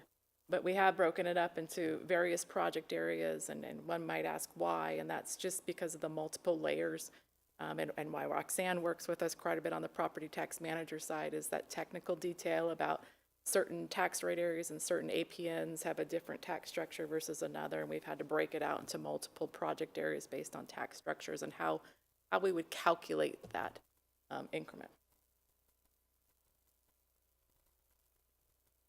And another question is why the Sunset area, and it's based on our property tax rates and generations and what the county receives in terms of their proportional share of that base 1% tax rate. Over kind of on average countywide, we receive about 17 cents on the dollar after ERAF, or what gets shifted to education. That's kind of our average. But in the Sunset area in Placer Ranch, we receive between 20 cents and 22 cents, so a higher rate after ERAF that we receive in that area. And that was part of kind of over this 10-year period. There were a group of us that specialize on the finance side. We're seeking this as an opportunity area where we do generate more revenue than we otherwise do on average throughout the county. So it presents an opportunity without really impacting the general fund to potentially kind of peel off some of that increment and dedicate it back to this area. This chart's included, I believe, in the IFP, but this really is the technical side of how we calculate what gets diverted, and it's from two different funding sources. So we do have, from a technical side, that increment from the property tax basis. We've broken that out really into two components. We call that the net sunset area, and we also have the Placer Ranch component of that. For the net sunset area, we're looking at dedicating up to 100% of that, because that is typically non-residential, doesn't have a huge driver demand on services, that we're able to potentially peel off more increment on that side without impacting service delivery. However, for the Placer Ranch side, we're looking at up to 100%, but turning off that ability to get increment at about 25% build out, because that's really where we're really going to need to be reinvesting all those revenues that are generated from that development back in to provide that service level. We'll have residential base out there, and we'll need to use those funds to support services. The other funding source that we're looking at is that what we call residual receipts from the former redevelopment agency. And it's important to highlight that because there's a pledge in the IFP that there's a base of $1 million per year that would come in to this district from those residual receipts from the former redevelopment project areas. And that should be, I believe it's built into our current budget going forward, and that's really a baseline. That's the base. Everything else will be more discretionary on a budgetary year, that if we have enough revenues and enough monies covering service costs, we can divert up to 100% of all the other ones, but we're really looking at a minimum base of $1 million a year to dedicate into the EIFD. This slide just kind of talks about the remaining technical details, and you'll see at the bottom those larger numbers, the 574 million or 1 billion. Again, those are the gross projected full build out maximum numbers that we could receive. More than likely, we won't hit those targets, but the financial analysis in that infrastructure finance plan is really built based on full build out. So you'll see some really big dollars in there. I don't think we're going to hit them, but it's good to see what the potential opportunity is there that we could potentially receive. Just to kind of conclude, you know, through this 10-plus year work program, I think Tristan and I both have been here through that whole work program. It's exciting to be here and really appreciate the partnership with the auditor's office and Roxanne's team, as well as Andy Sisk, and the hard work that Sue has done. This is extremely technical to get to this point. A lot of mailings, a lot of outreach. This plan is onerous, and a lot of public hearings we'll have to do. But the opportunities in the Sunset area to continue to reinvest, continue to look at these types of projects to support affordable housing through increment received in this area, I think are just amazing opportunities, and we're really looking forward to establishing this work program. And this slide also at the bottom really provides, the Infrastructure Finance District also provides a tool for our economic development practitioners to really work through business retention and having a tool that they can attract more businesses through these investments is important for them, and they've been a team member as well through this process and are excited about this work. These are the steps. There's a lot more steps that have been accomplished, but really we're at having our first public hearing with the Public Finance Authority next week, where we'll present this infrastructure finance plan and work through changes that have been that we've been working on, technical changes to enhance the plan. We'll go to our board in July to present the infrastructure finance plan and receive their vote to form this district, and then we'll go to another public hearing in July 15th with our Public Finance Authority to conclude the votes to form. There's other steps involved, more procedural, if we get protest votes, things like that. We don't believe we will, because as property owners have mentioned out there, well, you're not using my money, you're using your money. There are no taxes, there is no new fee. So we've had overwhelming support from our property owners out there that are engaged in this process, because they appreciate the county looking to invest those county dollars back in. We are here, I know this is a lot of technical information, but it's exciting for us to be able to provide another tool to our department partners and to the development community as we're looking at investing out there. And certainly we're all here available to answer any questions that you might have. And just again, want to thank Sue through just pushing through this process. Again, we took a 2 to 3 year process and said, can you get it done in 8 months? And she's getting it done, and we appreciate that. Well, thank you, Michelle. Appreciate it. You weren't kidding about it being very technical. It's I very spent technical, a I'm lot sorry. of time, and I thought I kind of got it, maybe 60%. And then you did clarify some things for me, so now I think I'm like 70%. I'm still missing some I'm about of it. 80. Some of it's Still over trying my to head, figure it I'm not out. going to lie. I did have some questions about the goal setting. You had talked about the body that you have that's represented by 5 people, I think you said? Correct. What is the process for that goal setting? So it's twofold. The infrastructure finance plan has goals, basically, kind of mirroring what was in the Sunset Area Plan in terms of those investment goals. After the EIFD is formed, we intend to work with that body to kind of create applications and evaluation criteria. What are they truly looking for? If we do have a property owner or business that wants some investment, you know, what are their main priority of goals and objectives? So we intend to work with them, but kind of mirroring what was in the Sunset Area Plan already, which is business retention, attraction, affordable housing, and really looking for those investment opportunities that enhance the community. And then my next question would be, how do you make sure that those goals align with the goals of the broader county, especially around affordable housing, RENA, those kinds of things? County has these goals. This EIFD has these goals. How do we align them, and how do we make sure that this district is doing its fair share for something like affordable housing? How does that coordination happen? It's through investment opportunities. Our requirements, as an example, I know affordable housing is a hot topic.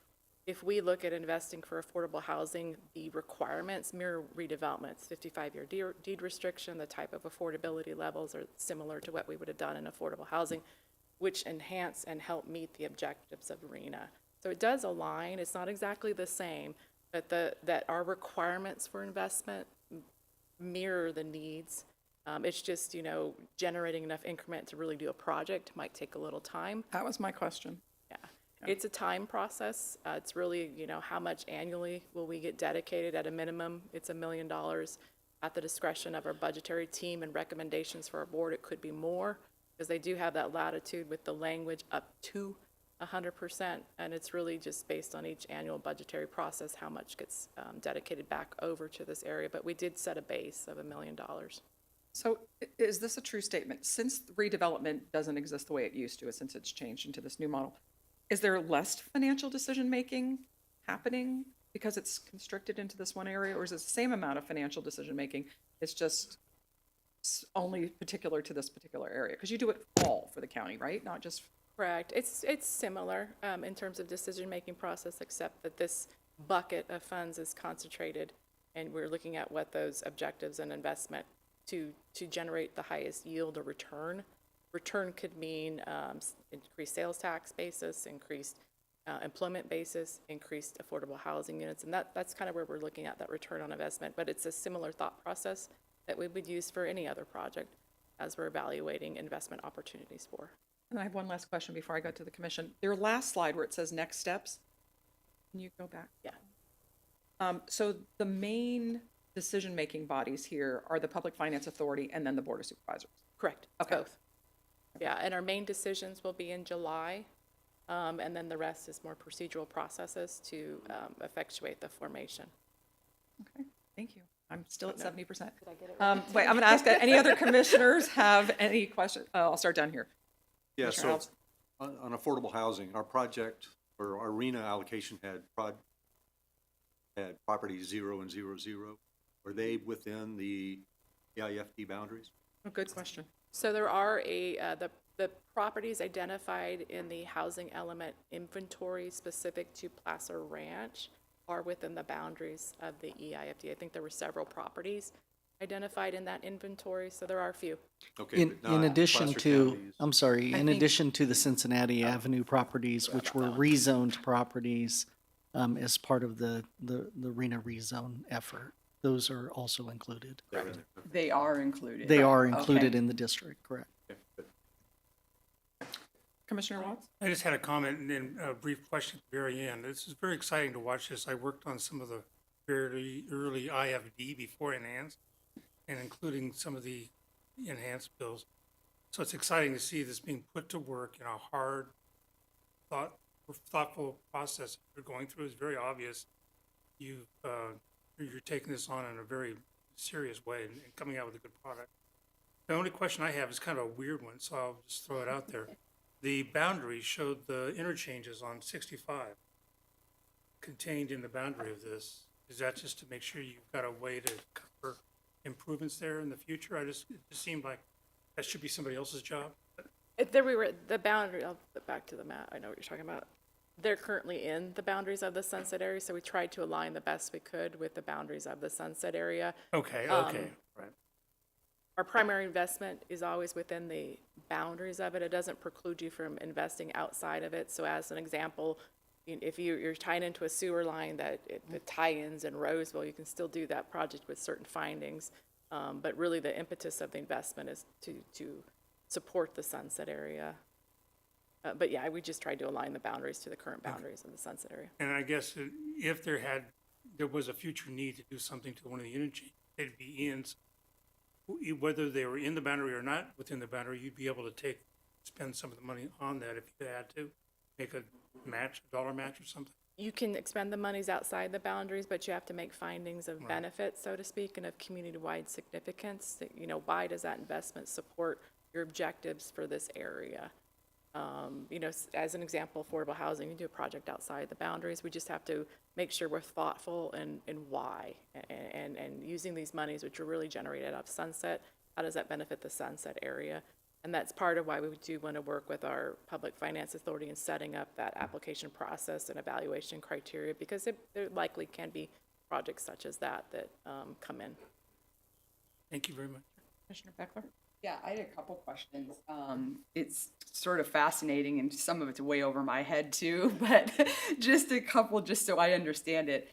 The 1% increment is basically the base tax value, and then every year the assessor does the new roll, which then increases the tax base. So it's the 1% of that increase incremental, just like every other property in the county. Is that just like base understanding question? So it's the 1% of that base value, and then it's what is the county's portion of that 1%?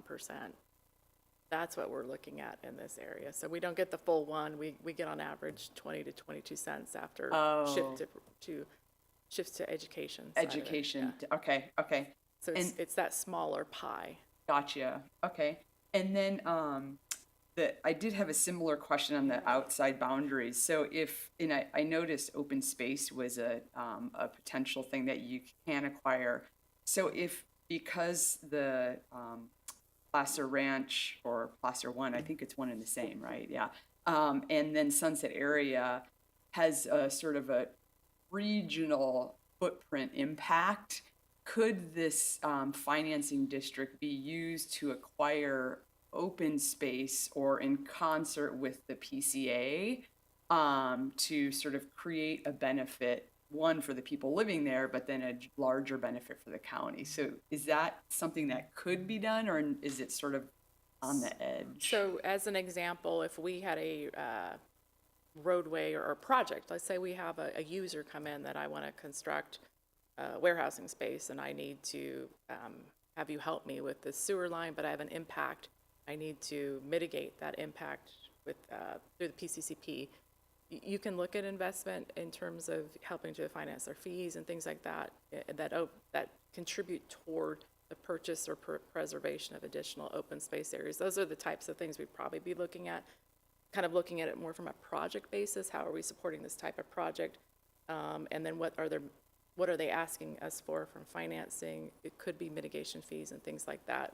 I think we'd be looking at it on a smaller scale. Gotcha. Yeah. And then would things like the proposed Placer Parkway be a potential target to be funded through this vehicle? Potentially, it's on our list, and Appendix B is a potential project. Certainly, it's a big project. It wouldn't solve all the financing needs, but again, no one funding source will, but it is listed as a potential opportunity. I believe we listed both Stage 1 up to Foothills, as well as Stage 2 all the way up to Fittyment. Those two components, I believe we listed on Appendix B as just opportunities. And the reason being is, get it on the list so that we don't have to come back later and amend it. We also put the Regional Public Safety Training Center as a potential opportunity.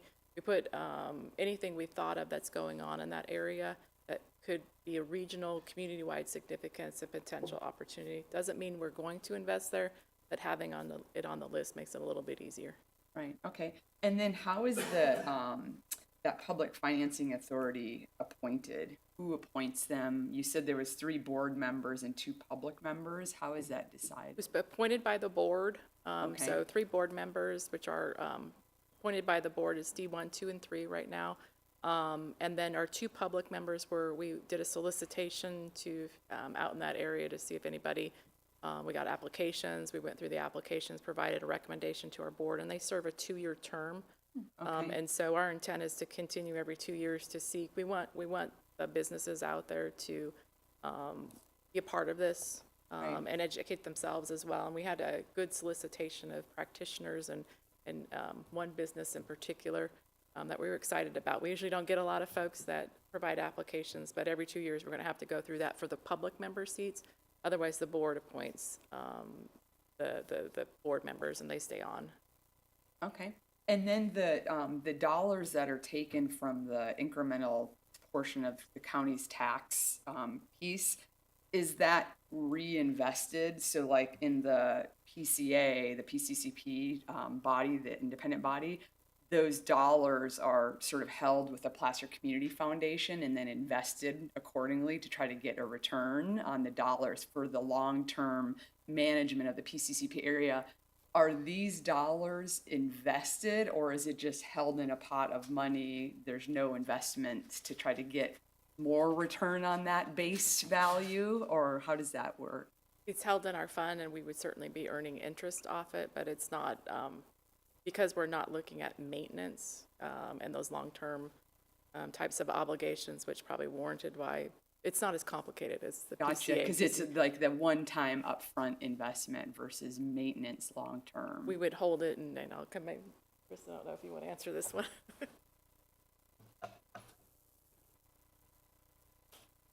Good morning, Chair, Commissioners. It would be held in the Treasury and still earn the rate of return in the Treasury pool. So it'll continue to earn as long as it's there, and then as it's spent out on projects, obviously it'd be reduced. I do want to point out one thing is that the increment would be set every year by the Board of Supervisors as it's allowed. Until we actually issue bonds, then we would put in a covenant on that increment where it would be locked in place. And so going forward every year, that increment would be guaranteed to go to the PFA. If that makes sense. Quick question, is the county treasury invested, maintained in the state's local investment fund? No, it's all held here at Placer It County is? Treasury. Okay. Yeah. All right, thanks. Thank you. Okay, Michelle, come on, back up. Well, Rich, do you have a question for Michelle? Yeah. I'll try. I'm sorry if I'm a little bit naive, No, it's all right. but this is the first time I've really heard about this, so I'm really not understanding a whole lot. But basically, like, we're looking at the construction that's going on with sewer along Foothill Boulevard. Right, Now, that's already being paid for. correct. And so are these funds that you're collecting going to repay for that, or? No, it's not the intent. Huh? No. We wouldn't repay construction already done. We'd be looking at future projects. I guess where I'm kind of puzzling in my naivety is that oftentimes you put the infrastructure in before you get the property taxes. So I think where you're going is what is the so the purpose of this is to put that, instead of waiting for a business to come in and do their frontage, kind of what's necessary for that business, really this is a tool to put the infrastructure in first to get the business to come in faster. So this would be any new development after, so somebody's already paid for the sewer going in along Right. Foothill Boulevard. Right, that was through a combination of, we did the ARPA investment of $28 million, Okay. and then anything that was above that, the developer would cover. Okay, now I know just a little bit more. That's all Thank you. right. It's the build it and they will come model. I'm learning, I'm learning too, so ask away. Any other commissioners have any other questions for Michelle? Have you done this for the Board of Supervisors, this presentation, or something similar to it? Yes. Okay, thank God. Okay.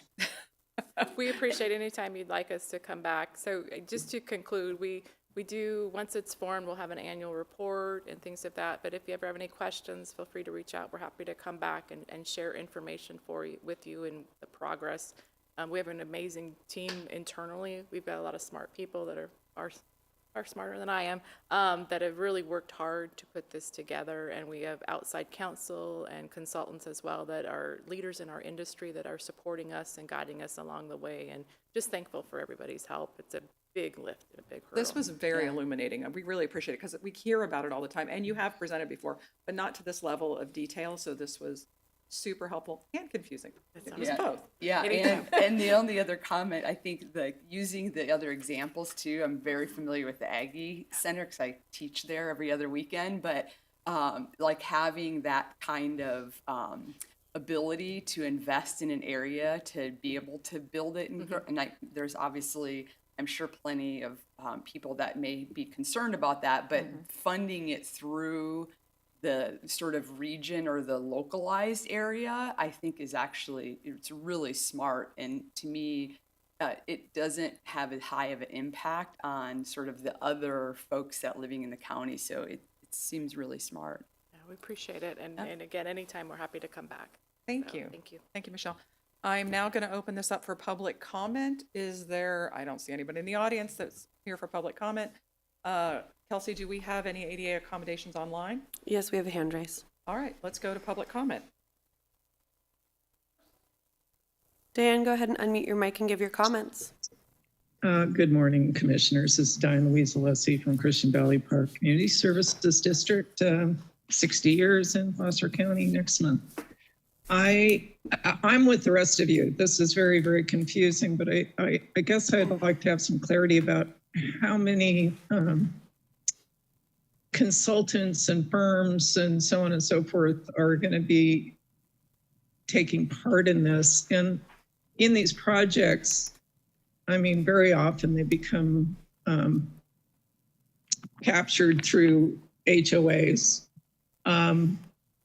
And that has all of its own covenants and so on and so forth. So when you're doing these investments, how does that get overwritten in these agreements and deed restrictions that supersedes and overrides the HOA, and what kind of fines and so on and so forth that they could impose on the property owners if they don't like a direction that it's going in? So I'm kind of having to, I'm having issues with just even tax credits alone and how those get used, and how does the tax credits play into this when there's tax credit swaps going on and or purchases and repurchases, and where those dollar amounts go. I hope you could follow that.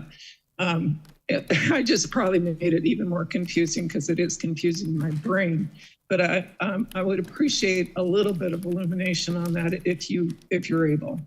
So with that, I yield. Thank you. Thank you, Diane. Any other public comments online? Nope. Okay. At this time, I'm going to close public comment. I'm going to give it back to Michelle if she cares to answer that question. Sure. The first question was just in terms of the consultants that we use. Again, they're leaders in this industry. Kaiser Marston Associates has helped us prepare the infrastructure finance plan. It's just extremely technical, and they do it for multiple jurisdictions.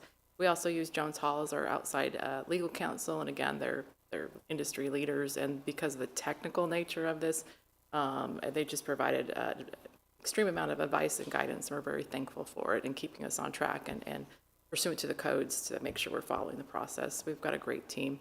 To the second question on more related, I think, to probably affordable housing in terms of covenants, certainly with infrastructure projects and things like that, we would have to come back with funding agreements and terms for use of the dollars. Same with even if we're looking at investment in affordable housing, which typically then would require the regulatory agreements or covenants associated with the income limits and affordable housing periods of time.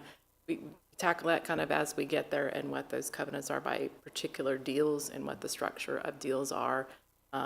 Tax credits, I'm not an expert in, so I can't necessarily speak on that. But again, we would have to come back in terms of recommendations for investment and what the restrictions would be associated with it. So it's a little hard to answer the question without a specific example, but know that we would have to come back to the governing bodies to seek the authority to use the funds.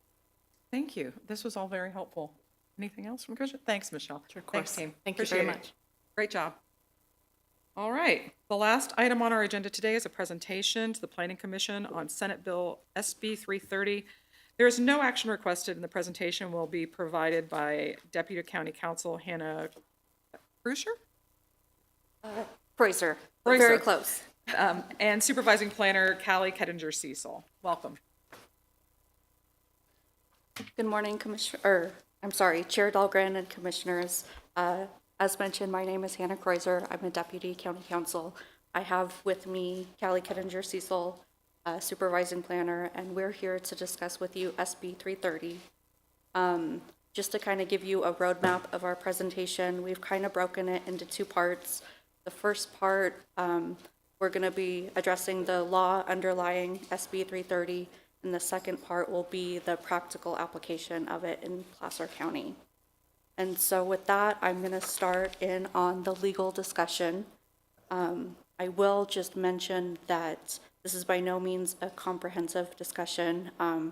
It's very nuanced, but hopefully this will give you a good overview of most applicable provisions. So, as I'm sure you guys know, SB 330, also known as the Housing Crisis Act of 2019, amended both the Housing Accountability Act and the Permit Streamlining Act. So, the Housing Accountability Act generally was intended to limit a local agency's ability to disapprove a project except in limited circumstances. And then the Permit Streamlining Act is a little more self-explanatory, and as the name might imply, it's intended to expedite the permit process in development projects.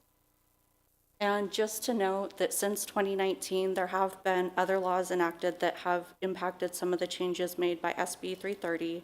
I have two of those up on the screen, AB 1893 and AB 1886. Well, I won't focus on those for this part of the presentation. I will touch on them just where they have made changes to where we are going to be discussing SB 330 today.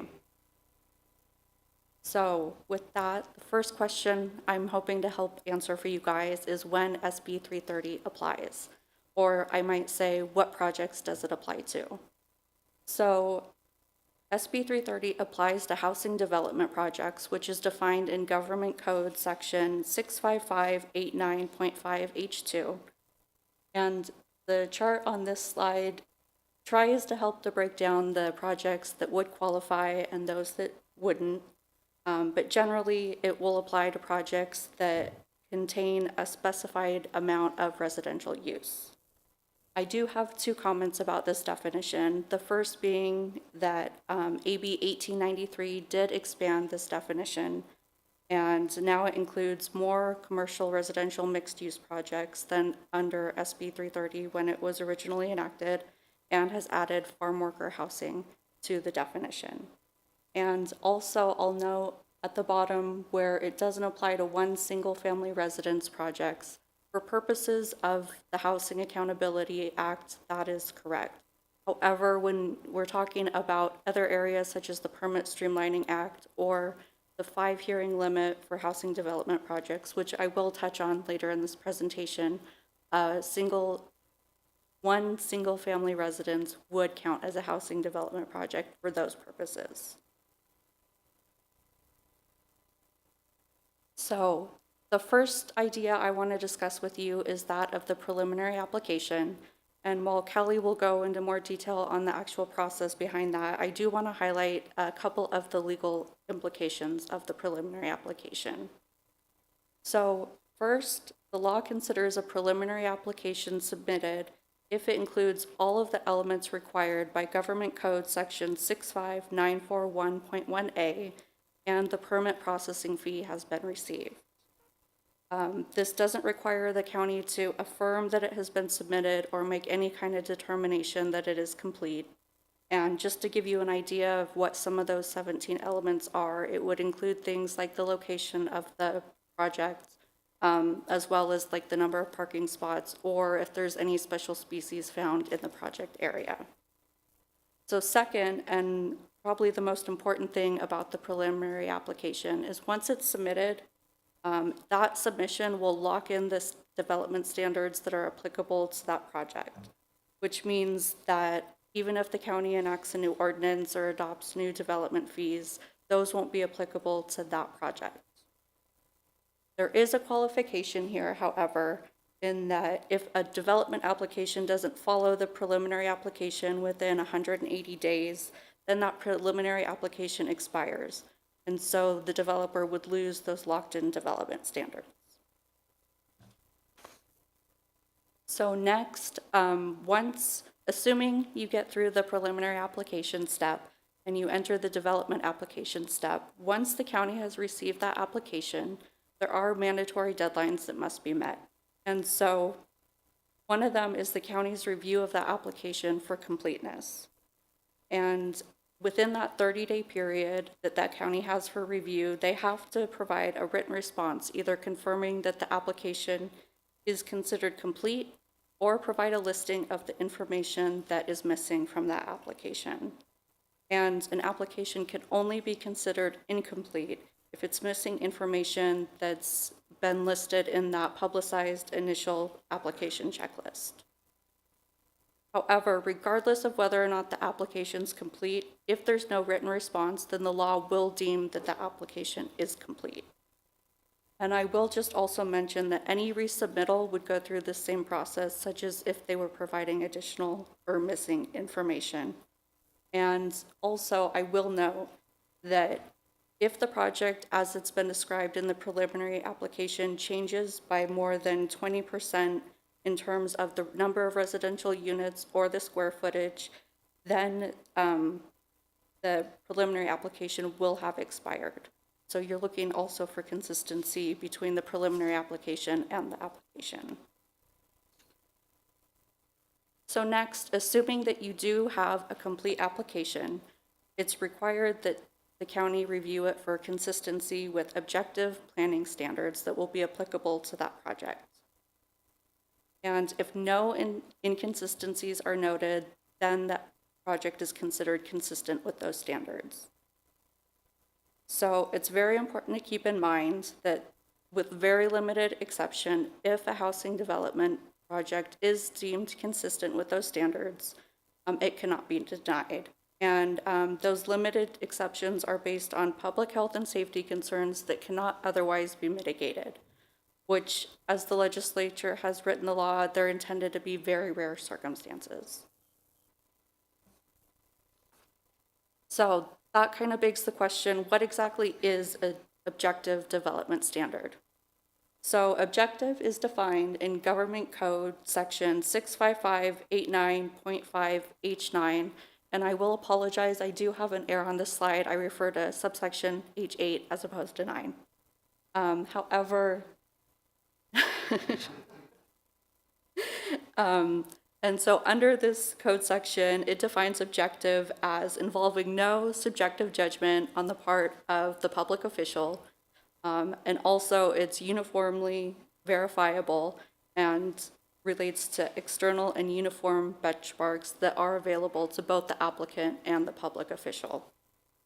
And if there's any dispute about these objective standards, at that point, the burden falls on the county to prove its position, which, just to demonstrate what a high burden that is, I'm not aware of any case law that has upheld a standard as being objective. And to give you kind of an idea of what standards the courts have looked at that they've decided are not objective, in one case, they've looked at a guideline stating that if the height varies by more than 1 story between buildings, a transition or step in height is necessary. Another example is a standard that required that a new building needs to sensitively and adequately transition to an adjacent lower height building. Or another example is a standard that concerns whether a building's facade creates architectural interests and visual separation. So those have all been held by courts to be non-objective building standards. So next, if you aren't able to deny or disapprove a housing project, if it complies or if it is consistent with these objective planning standards, what exactly constitutes a denial or disapproval of the project? So this chart kind of shows what under SB 330 originally constituted a disapproval or denial. However, I will note that that has been changed and expanded by AB 1893. And so kind of since the beginning with SB 330, a denial or disapproval occurs when, as you may think, you vote to disapprove a project. Your failure to comply with the mandatory deadlines would also constitute a disapproval. And it could also be the failure to make either a CEQA determination or approve a CEQA document. So with this slide, it details the additional instances that are considered disapprovals or denials of a project since January 1st of 2025.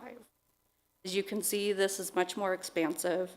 It includes instances where the governing body has caused unnecessary delays or needlessly increased the cost of the project, and where they failed to comply with the 5-hearing limitation. And with that, I will turn to just touch on what that 5-hearing limitation is.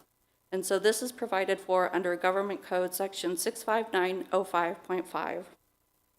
And is important to know, particularly since not complying with this does constitute disapproval of a project. So what's important about the definition of a hearing in this case is that it's very broad. It applies to hearings, however, it only applies to hearings that occur once an application is deemed complete. And so this would apply to hearings before a municipal advisory council, the design review committee, the planning commission, and the board of supervisors.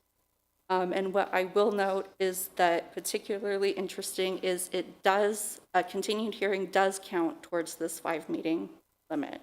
So if you continue an item, even if you haven't substantively discussed it, that still counts as a hearing.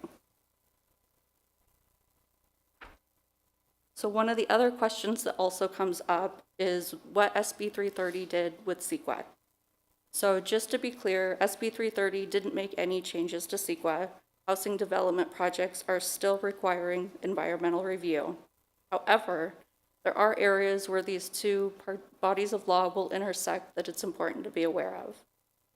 One of those is related to that 5-hearing limit, in that if there's any meetings that are held that are CEQA related, such as the EIR public meetings, but aren't actually required to be held under CEQA, that will count towards your 5-meeting count.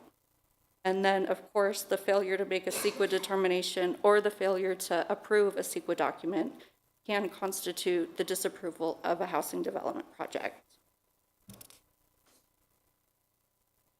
So now, why does it matter? Why is it important to know what a violation is?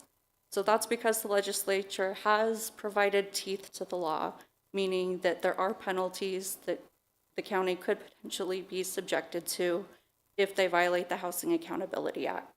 Generally, these are categorized as approval, court-ordered approval of the project, monetary penalties, or the payment of the opposing party's attorney's fees.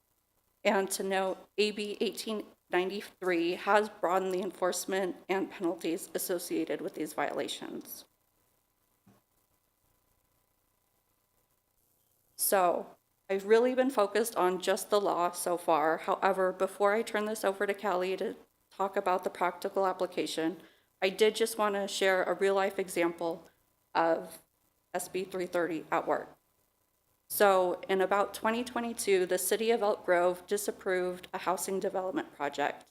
After that disapproval, the state of California, through the Department of Justice and HCD, filed a lawsuit against the city. So the lawsuit was litigated for over a year, but ultimately the parties decided to settle.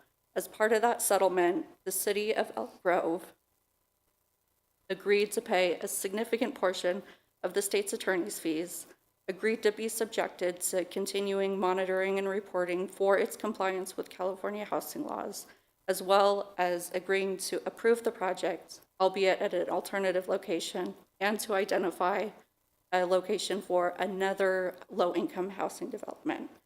So there are actually repercussions for not complying with the Housing Accountability Act. And so with that, I'm available for any questions you may have, but I will turn this over to Callie to discuss the practical application. I have a couple of questions. Specifically on the law, we had a attorney panel at the conference that we went to, the Planning Commission conference, and the attorney panel, and I'm paraphrasing because I would not deign to quote the attorneys, but design standards are out. You know, Granite Bay Plan has all these design standards for setbacks and heights and bushes and all that stuff. No offense to Granite Bay. But they basically said, forget it, design standards are out. If they're not objective, and there are very few objective standards, you know, maybe what 3 stories constitutes in terms of height, how is that going to impact our planning as we go forward in terms of general plan updates or community plan updates, if we ever do them, that kind of stuff? I think I just add that they'll need to be quantifiable, right? They'll need to be really quantifiable development standards. You mentioned setbacks. I think that's a very clear and objective development standard. As you mentioned, I think design standards that, you know, given the examples that Hannah mentioned, I think those are going to be questionable as to their applicability. Certainly, anytime there's either a legislative action or if we're talking about commercial projects, I think those design guidelines, design standards, I think that those are going to be ones that could be used, but it certainly will impact our planning effort as we go through the general plan update, and then as we also then work subsequently on a comprehensive update to our development code, design guidelines, design standards, and so forth. Those will be things that we have to take into consideration. And just for edification for my fellow commissioners, there have been many iterations of SB 330 since it originally passed. It was originally designed for 7 Bay Area counties. That's how it started. You can go back and look at the original legislation. You can look at the different drafts. So this was it was about urban development for 7 counties, and this is now where we are today with it applying statewide. And I did not know it was to one house. That was new information for me. One housing development, sorry. And that's specific to the Housing Accountability Act. If you're looking at like the Permitting Streamlining Act, then that single house project would be included as a project, right? And with the 5 meeting limit, where does the design review committee meeting? Because it's public, right? The design committee is That would technically count. public. It would count. It would count. Correct. So we have design review first, then we have MAC, then we have planning commission, Well, and then we have board of supervisors, then we have appeal. Are those the 5? Well, it would depend on the project. Well, because the right? project gets to say yes or no. We can ask for 7 and they can say, no, you're stuck to 5. So if we're stuck to 5, are those the 5? We would have to make a determination of which meetings the project would be heard at. And again, it would follow the entitlement type. So it would really depend on where the project is located. You mentioned design review. Those are going to be applicable in the Tahoe area. There isn't a separate design review committee to attend outside of Tahoe. And so, again, it would follow the entitlement type. We'd have to make a determination based on the entitlement request, which which meetings and which hearings the project would be subject to. If the applicant isn't amenable and we only have 5 meetings and we needed an extra meeting, which meeting goes away? Would probably depend on the project. I should mention too, Okay. if the project has an EIR, we usually have a public Oh, I meeting forgot on the about that. EIR, which would be included in. I completely I forgot. think we would probably look at it. And in addition to, that 5 meeting limit includes any ones that are continued. Which we would never do, There is always the obviously. possibility of a noticing issue or Oh. something that would need to have a continuance. So Oh. at least from a legal perspective, I think we're better off to keep it at 4 with the possibility of that 1, just to preserve the right to make it all the way through. Although that certainly depends on the project, and I think at least council's suggestion would be kind of go in level of priority. Obviously, we need a final approval hearing, so that's number 1 priority. And then if our code also requires a planning commission meeting, then that becomes next in priority, and we start kind of working back from there. Thank you, Hannah. That was really great. Any other questions for Hannah? Go ahead. Everybody. Commissioner, hold on. Okay, I hold think on. probably Come on. Commissioner Rontin, we'll go to the left this time. Stand down, Yeah, Rich. we'll go this time. Referencing the preliminary application where you get locked in, so to speak, to the permit fees and et cetera, et cetera. Have you noticed, or maybe during a boom period, would you anticipate that you'd have many applications coming in at that, right before that, that fee update might come along? I would probably have to refer to planning Yeah, for that question. I would say that we would expect, I mean, if there were something coming up that would be impactful, whether there be fee increases or changes to development standards, I think if there were projects that were ready or were anticipating to submit, I would expect that we would get a preliminary application.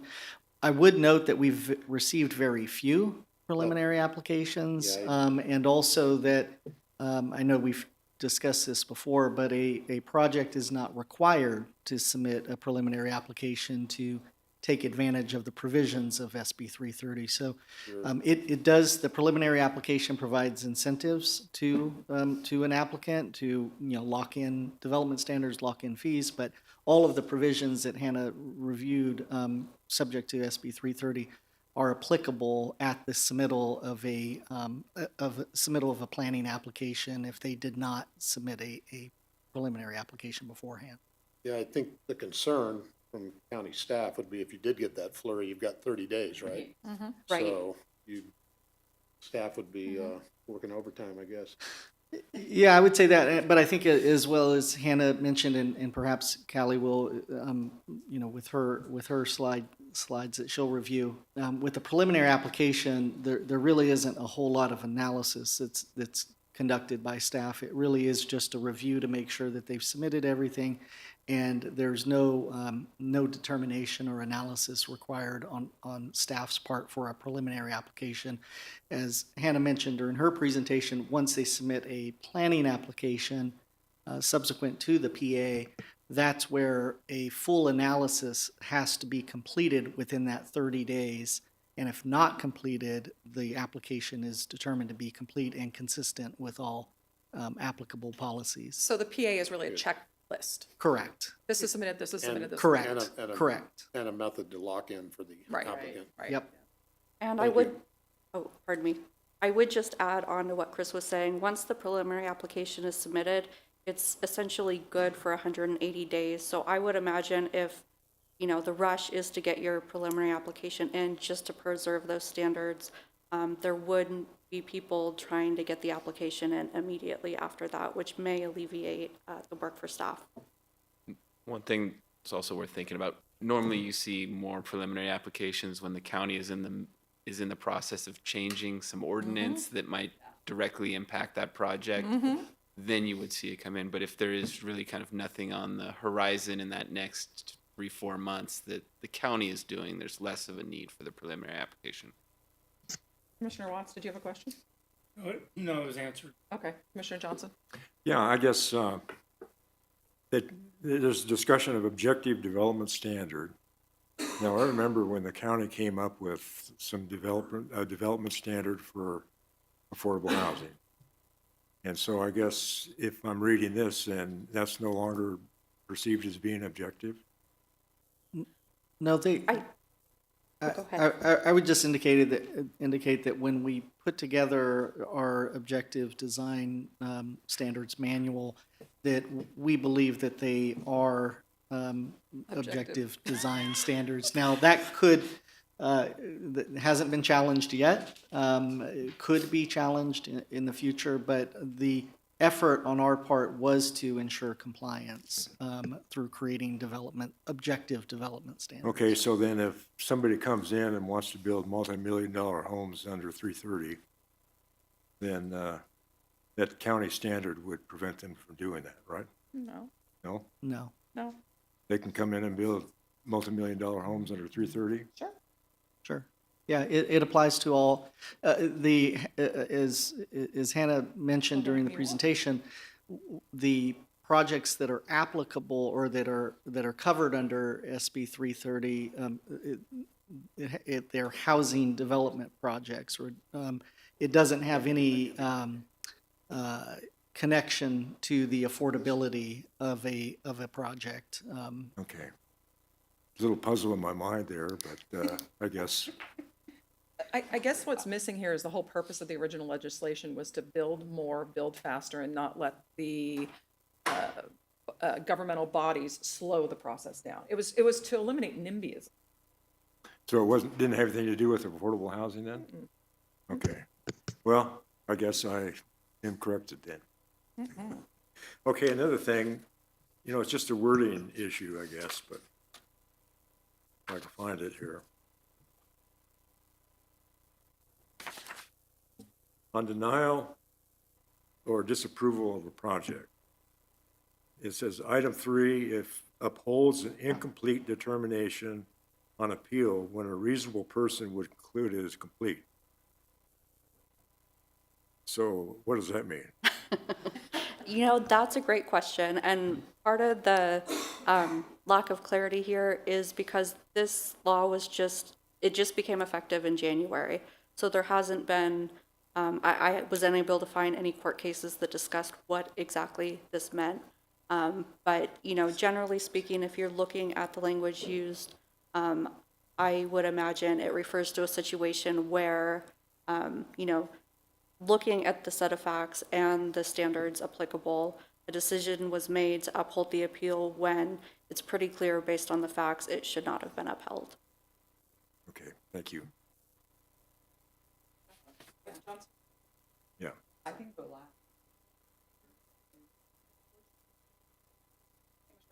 last. Is SB 30 the same as the law that allows waivers? So like, as an example, the Ivy project came through the Planning Commission and they used, I don't remember if it was SB 330 or not, but they were able to use waivers. So you can get so many waivers to waive actually objective standards like setbacks, Sure, I can minimum. answer that. It's what? Oh, go ahead. Oh, yeah, so what is that compared to this? Because that allows the ability to waive objective standards. So even if there are objective standards under this, if you use that other, whatever it is, you then can waive objective standards like setbacks, parking spaces, height restrictions, all sorts of things, so. Yes, those are two separate laws. The one you're referring to about the waivers is density bonus law. And that applies to affordable housing or senior living housing like the Ivy at Granite Bay project. So yeah, separate venue. I should mention though that for SB 330, one of the things that does kick you out of an SB 330 required project is if you have a rezone or need for a community plan amendment. So this applies to those kind of standard housing projects. If you have another type of kind of abnormal request as part of your application, then that potentially moves you out of the process and the requirements. But yes, density bonus law it does operate to eliminate some of those requirements if you have an affordable housing project. So yes, they often kind of operate similarly in the same realm, but separate laws. And just to add on, maybe just to add on to that, I think you saw with Hannah's slide that is, in addition to the general plan amendment, any legislative action, there was also the variances. A variance would kick you out of SB 330. So in order to be in covered under SB 330, you have to be consistent with all objective standards. And so as you mentioned, there is a strong link between state density bonus law and SB 330 because for an affordable housing project, as was mentioned, or a senior housing project or other a project that includes childcare with it, there's an ability to use the density bonus law program to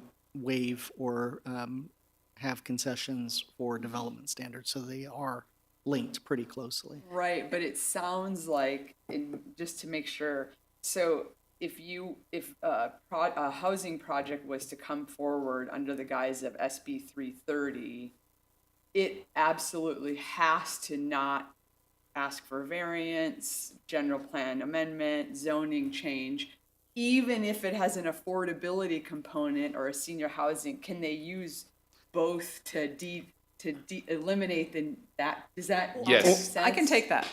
There's language right now that's been drafted, it's gone through committee, and they're trying to change it so that at least for zoning and variances for affordable housing will be excluded. So they're working that out. They want that to be included in, they want you to be able to do it quickly and fast for affordable housing. Now there are developers and builders and lobbyists who want that language to apply to everything.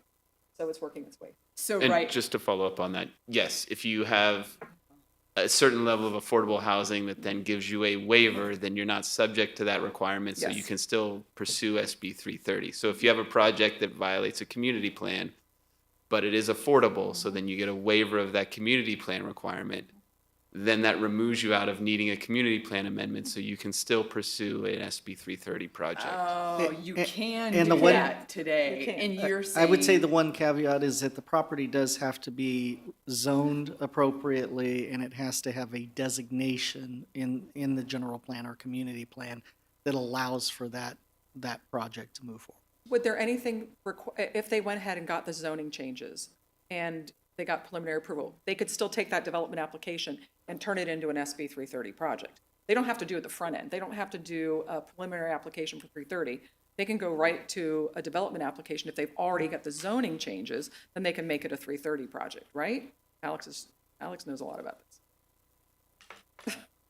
Sorry, I'm just nodding along, following your discussion, that certainly if there was a legislative action that was advanced in anticipation of a future project, and it was structured that way, that yes, they could proceed in that manner. So they can do it. You could have, just to make sure. Yeah, to be clear, you could not conjoin those things under the same application. They would have to be happen set. in sequence. Okay. But just to go back, because I think I got confused in all the discussion. So someone can put forward a application under SB 330 and use the density bonus law, even if there's a minor affordability component, because it's not that big, and be able to rezone or do a community plan amendment, or no? No, you wouldn't be able to, again, Not in order now. to take advantage of SB 330, you cannot be requesting a legislative Okay, action. So you period. cannot be Okay. requesting a general plan or community plan designation change or a rezone to the property. Clayton mentioned that there could be policies in the general plan that might be applicable to the project that sort of masquerade as standards, if you will. Those could be waived through a state density bonus application. But again, the designation of the property, if it's designated as open space, or if it's designated as commercial or industrial, and residential is not allowed in that area, that would not make it eligible for SB 330. They would have to seek a legislative action to change the general plan, community plan designation, and seek out a rezone prior to requesting coverage under SB 330. Okay. Yeah, the distinction is essentially, is it a zoning or land use requirement, or is it just a policy in the community plan about, I Okay. don't know, parking or aesthetics, something like that? So if it's just using a real example, if it's single-family residential or res ag as an example, if that's the current zoning, the person could apply under SB 330 through a project, but they wouldn't be able to rezone it to medium or high density under SB 330. That's correct. They can't do that, but then they could use a density bonus law to waive other standards, but they just can't upzone it under SB 330. That's correct. Okay, thank you. Sorry, I want to make sure I'm clear on that. And then I had one other question that, so with the PCCP, the standards around setbacks, or building setbacks, those are considered objective standards? Well, the county's position is yes, they are objective standards. At least I'm assuming the ones you're referring to are pretty clear cut, like 50 feet 50 setback. feet, 100 feet, too, right? Because they haven't been challenged, we assume they're objective until challenged otherwise, I should say. Gotcha. Okay. Thank you. Any other commissioners have questions for Hannah? All right. we'll I go- guess maybe, I'm sorry? I think you've answered it, but in kind of basic terms, got TPZ and farm zone. So how does SB 330 and the density bonus applies to those particular zonings? It's very, very unlikely that a density bonus would apply to a project on farm or RF F zoned, or I can't remember what other district you said, but it's very unlikely that it would apply. However, if there is a small residential, parcel map or subdivision proposed and it fits within the zoning designation for the property, it would be processed under SB 330, the same rules and process that was outlined by Hannah during her presentation. Okay, if it's already zoned then. Correct. Yeah, It's already zoned. Thank you, Hannah. We'll have Callie come up now.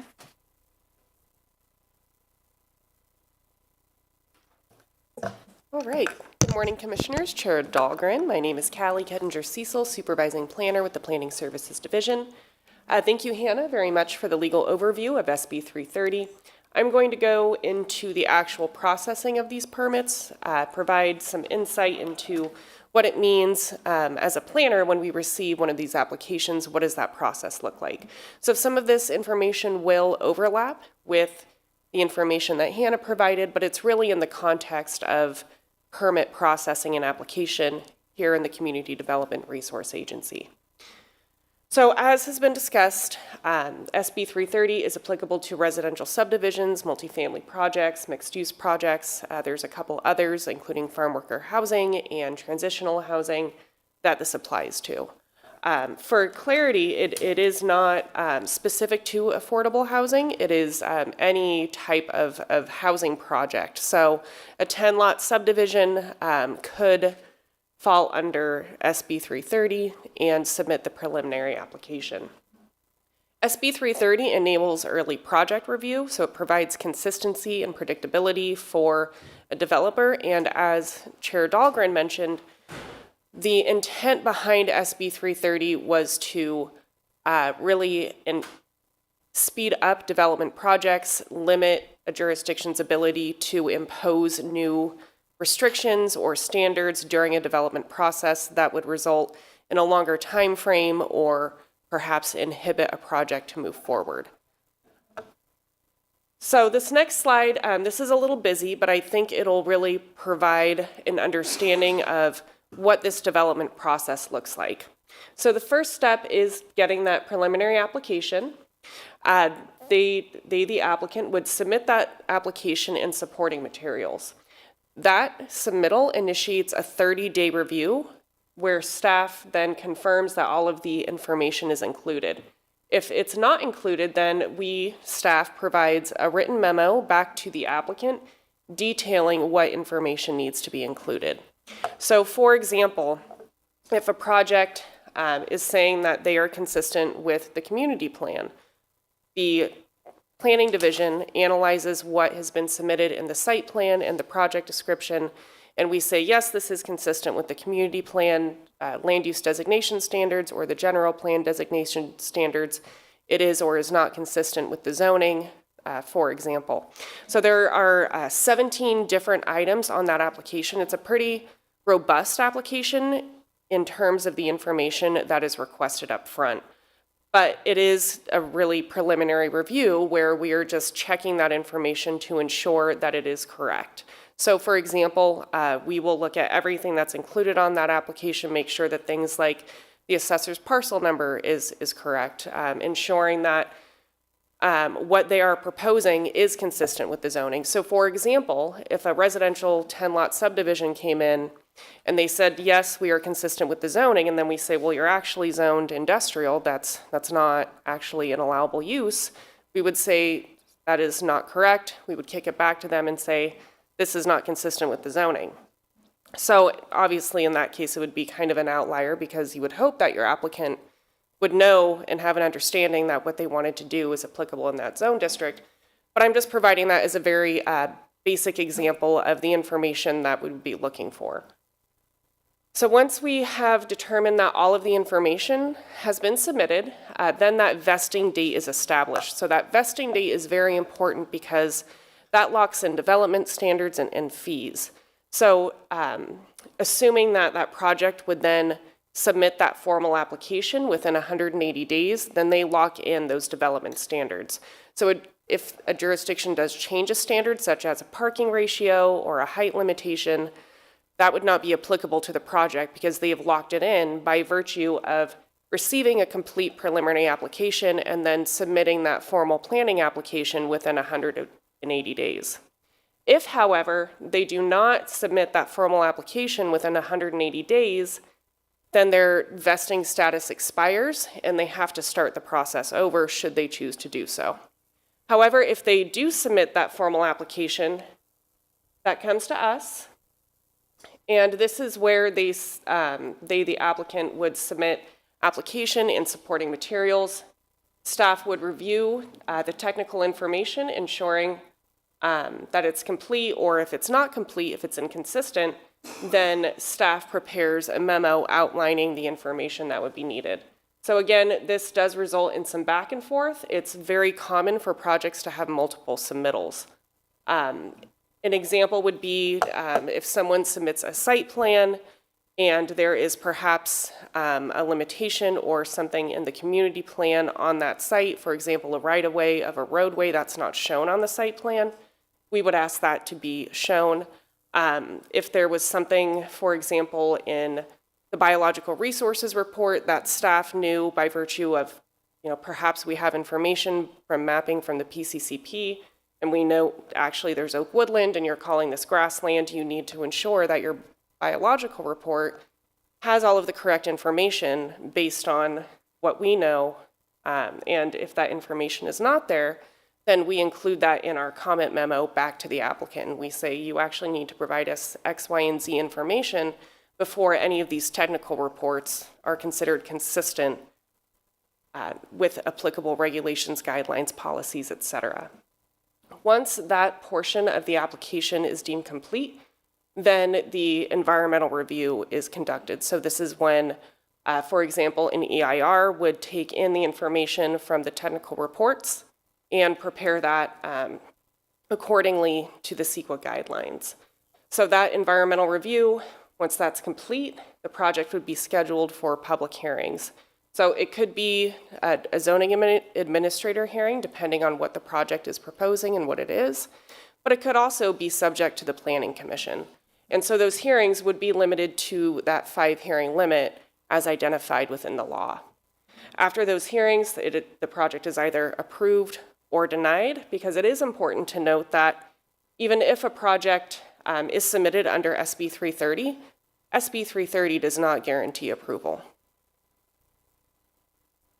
So as Hannah mentioned in her portion of the presentation, a project that is coming to us under SB 330 is still subject to the California Environmental Quality Act. So it does not, it being SB 330, does not in and of itself exempt a project from CEQA. So the jurisdiction still has the ability to request additional information, technical studies, and reports.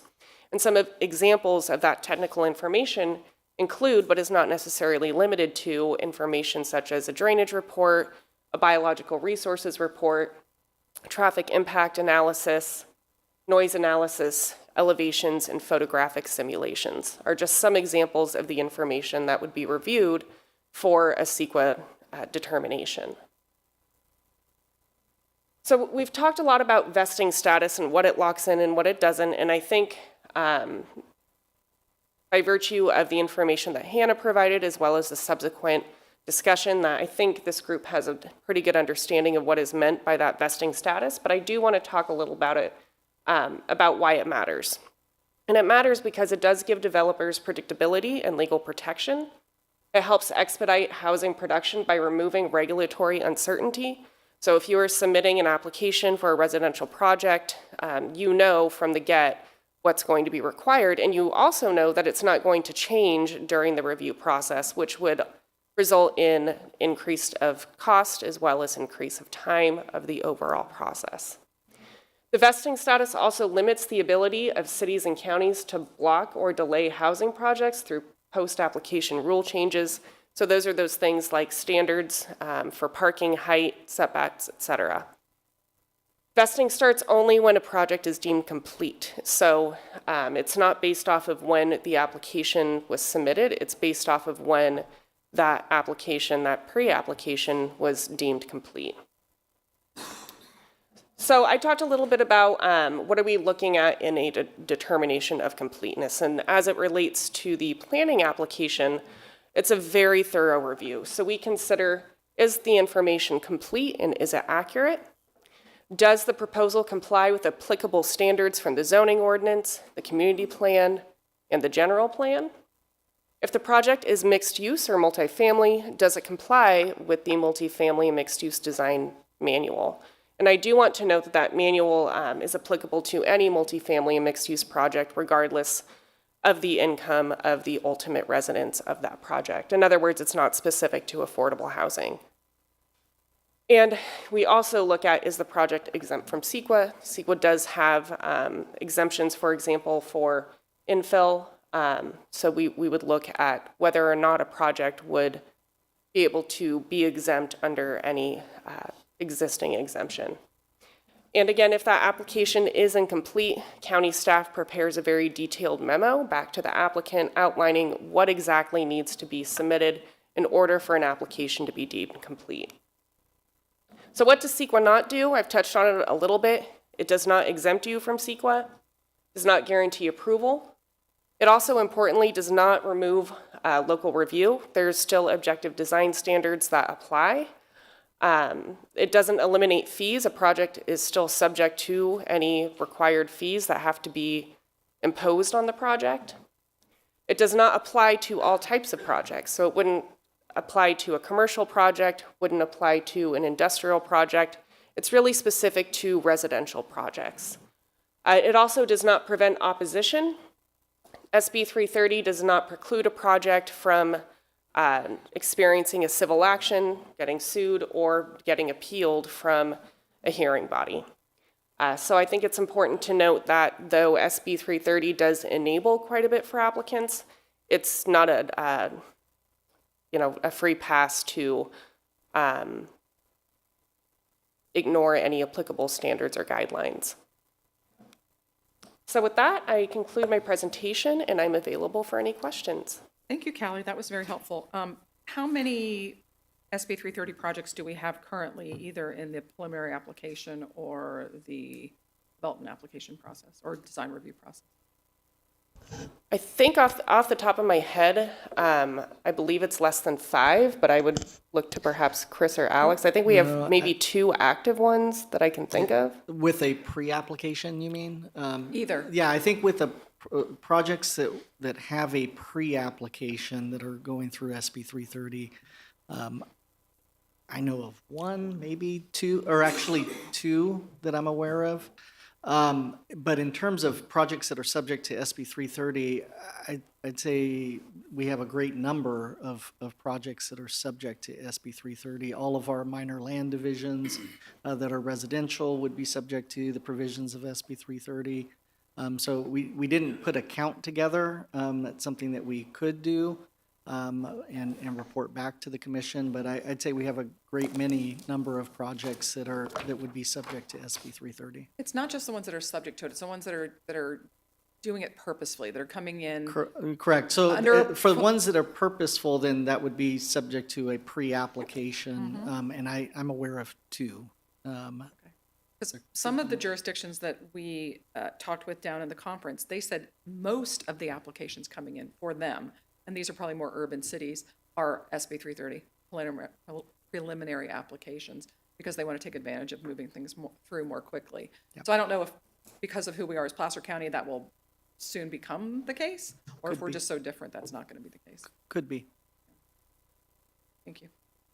Any other commissioners have questions for Callie? I've got one. So for Mr. House? timing, I was trying to understand this. So if I submit a preliminary application on the 1st and there was an issue, I needed to make some corrections and it wasn't considered vested until the 30th, but some major change happened in regulations requirements on the 15th, where does, So if standards changed during that preliminary application process and they had not received vesting status, then they would be subject to those new standards. They don't get locked in until the jurisdiction has deemed it complete. Yeah, kind of along those same lines, under the vesting, you cannot block or delay due to the post-application rule changes. But you can't block or delay, but can you apply those? Are they off the table? So you mean Let's if, say a significant rule change comes into effect after you've been vested. then no, those new standards would not apply. They would be locked into the standards that were in effect at the time of the vesting status achievement, which is when it's deemed complete. Okay, even a major significant change, you're okay. That's why Clayton says people are going to get them in if a big change is coming. Right. In other jurisdictions, this is happening, they're getting this flood of applications for that specific reason. Yeah, it was just that it said they can't block or delay, so I didn't know if that opened the door that you can still quickly institute them, but once you're vested, you're good. And then just, maybe this is for you guys, the 5 hearing limit. What if mistakes are made and there's 5 hearings? Is there a remedy if a mistake is made and all of a sudden you got a couple more meetings, it's approved? There is no remedy that I'm aware of. And- You would have to get a voluntary stipulation from the applicant. From the So there may applicant. be a scenario where something has gone sideways at a meeting that they voluntarily agree to another meeting to cure that issue. But if you don't have a stipulation and agreement, then you're stuck at the 5. And thus the project is approved as is? Have we And had, potentially without requisite conditions. have we asked an applicant for additional meetings and they have said no? No, we have not Yes, yet. we have. Oh, we have? Oregon Crossing. Oh, I'm sorry. I was asking rhetorically, I knew the answer. Yeah. Alex was nodding his head. Okay. Commissioner Johnson? Yeah, let me see if I understand this. Okay, so somebody submits a pre-application, and the county has 30 days to review it, but if it's incomplete, then they can go back and forth for up to 180 days, but after 180 days, they have to start over again. Is that correct? I believe, and Hannah, I might need your help on this one, but I think it's a 180-day, no, there can be multiple back and So forth. basically, that 180-day timer starts once the preliminary application is complete. So if it's not a complete preliminary application, that 180-day timer that keeps the preliminary application as active or effective, locking in those standards, it doesn't start until it is complete. So if they have to go back and add additional information, that doesn't start the timer. Okay, so they're going back and forth for 180 days. If they don't make it in that time, then you don't make it. No, But at so- any rate, no? So I pulled this slide up again because I think it's helpful. We're not limited, this cycle can go longer than 180 days, but the county has 30 days in each of those review periods to provide feedback. So a project could have multiple submittals because perhaps they're not giving us all the information adequately. So this cycle can go on, but we are limited to 30 days, and I think the applicant has 90 days to provide that information back. An applicant could request additional information that could be agreed upon between the jurisdiction and the applicant, but this could go on longer than 180 days. The 180 days is significant because that's the time frame that an applicant would have to submit their formal submittal after the jurisdiction has deemed that preliminary application complete. Does that kind of So you provide? say that? they can go beyond the 180 days, but basically they're starting over again. That's what you're saying? Rich, Alex, can you give me an example of the one project we had that's done the PA like 4 times and Sure, I'm happy to. So to kind of anchor Callie's point, there's 2 pathways into an SB 330 project. The one that I believe Commissioner Johnson you're referring to is where an applicant seeks to lock the jurisdiction standards down through that preliminary application process and achieve that vesting status, and then they would subsequently file their project application within that 180-day period where the jurisdiction was not able to change any development standard, impose a different fee structure or something of that nature to the project. And then they would need to vest their project through this application review process that Callie is speaking to. The more common pathway for SB 330 is simply that it applies to a qualified housing project, a housing that meets the, or a project rather that meets the definition of a housing project in accordance with the Housing Accountability Act and the subsequent litigation. So by way of example of what Chris Bahuli stated a few minutes ago, all of our parcel map applications, they are actually SB 330 applications. Any tentative map that is submitted to us that does not have a legislative action like a rezoning associated to it is also a project that is subject to SB 330. Again, that's a residential project. So there's two pathways to get into the process and achieve that vesting status. The one that is, I think, the majority focus is a scenario where, again, an applicant seeks to hold that jurisdiction to a development standard that is in place at a specific period of time, so that they will not have to deal with a changed development scenario.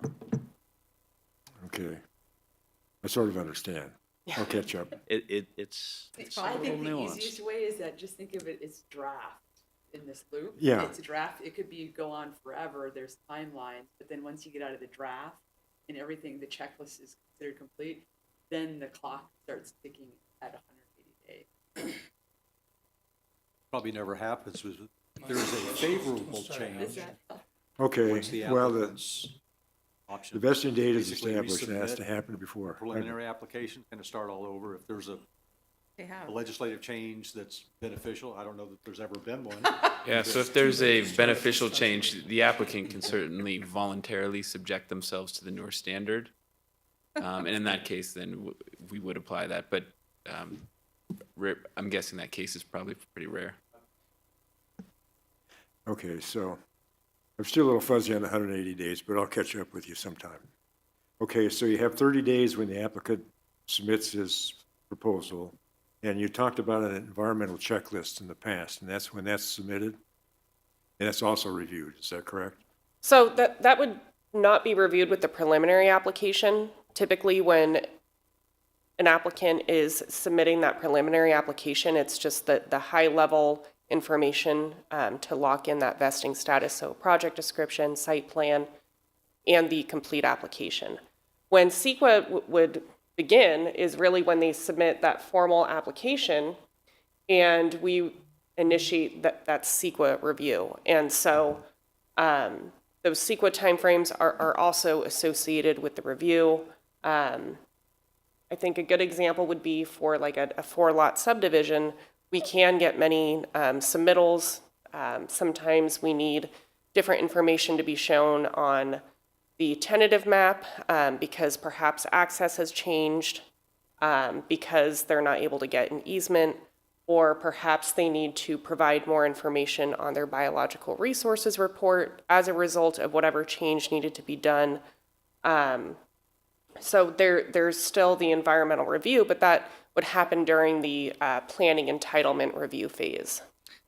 Okay, I think and it might that, be the environment- important, if I may, it may be important to note also, one of the changes through SB 330 that was made was that through that review process, we are only able to ask for information that is included in our plan, listed on our planning application.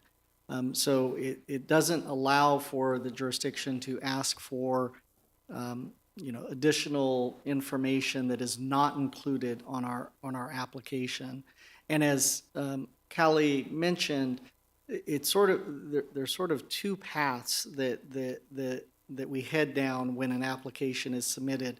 There's a determination that needs to be made within 30 days about whether or not it's a complete planning application and consistent with all of those policies that are contained in our general plan, community plan, zoning ordinance, and so forth. And then there's the CEQA process. So a complete planning application determination may be made within 30 days, or it may be incomplete, and they may have to submit more information to get to that complete planning application. However, the request for additional information to complete the CEQA analysis for the project and provide or prepare whatever documentation is required will take longer, right? So there's sort of two paths that we head down in evaluating a project proposal. Okay, well, in the past, we've talked about the state has an environmental checklist and the county has an environmental checklist, and you have to use both of those? And so when do you use those checklists? So I believe you're referring to the CEQA guidelines initial study checklist, which is commonly, I think, referred to as Appendix G, if memory serves off the top of my head. But the county checklist is essentially that same checklist. And so that checklist is what is used to develop a mitigated negative declaration or an environmental impact report. We still go through that same process. So we would still undergo the CEQA review. Does that answer the question? So when do you do the checklist? That second phase. During the formal planning application, correct? Yes. Okay. Yeah. So they have to have that submitted and reviewed in the formal application process in the 30 days? So- They would submit an environmental questionnaire. They would be submitting any technical studies or reports that would be used to support the environmental review, which is based off of that checklist. So there's multiple areas that are reviewed under CEQA, as you're aware, and that would be part of this process. So an applicant submits, their traffic study, their drainage report, their bio report, et cetera, and then that information is used to complete the checklist, for lack of a better word. So what the applicant submits, the applicant isn't submitting the actual initial study checklist. That is basically what is used to develop the CEQA document. What the applicant is submitting is an environmental questionnaire to support the review for CEQA. And so the checklist is essentially generated through the process. And what that checklist is essentially saying, and that checklist is really what forms the mitigated negative declaration and the environmental impact report to go through all of those resource areas to say, with this information, we're able to make the determination that either that resource area would, or the project would or would not have an impact on that particular resource area. Okay, and that's happening in the first 30 days?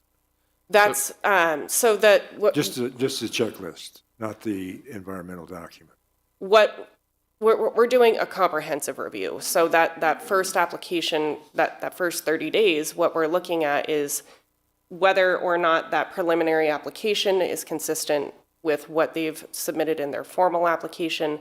We're looking at that environmental questionnaire. We're looking to see, did they submit a biological resources report? Did they submit a cultural report? Did they submit all of these reports?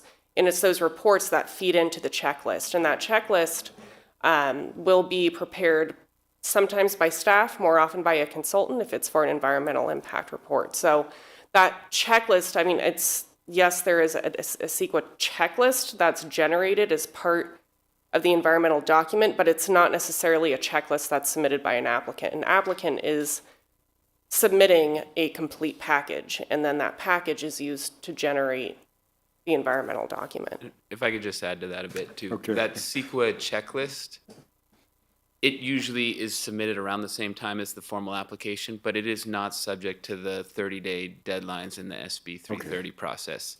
So they're doing it simultaneously, but it's on a different track. Any of the environmental piece isn't subject to any kind of deadlines. It's just we need the information and then we analyze it and determine the level of environmental review. So it is occurring at the same time as the application, the planning application is being submitted.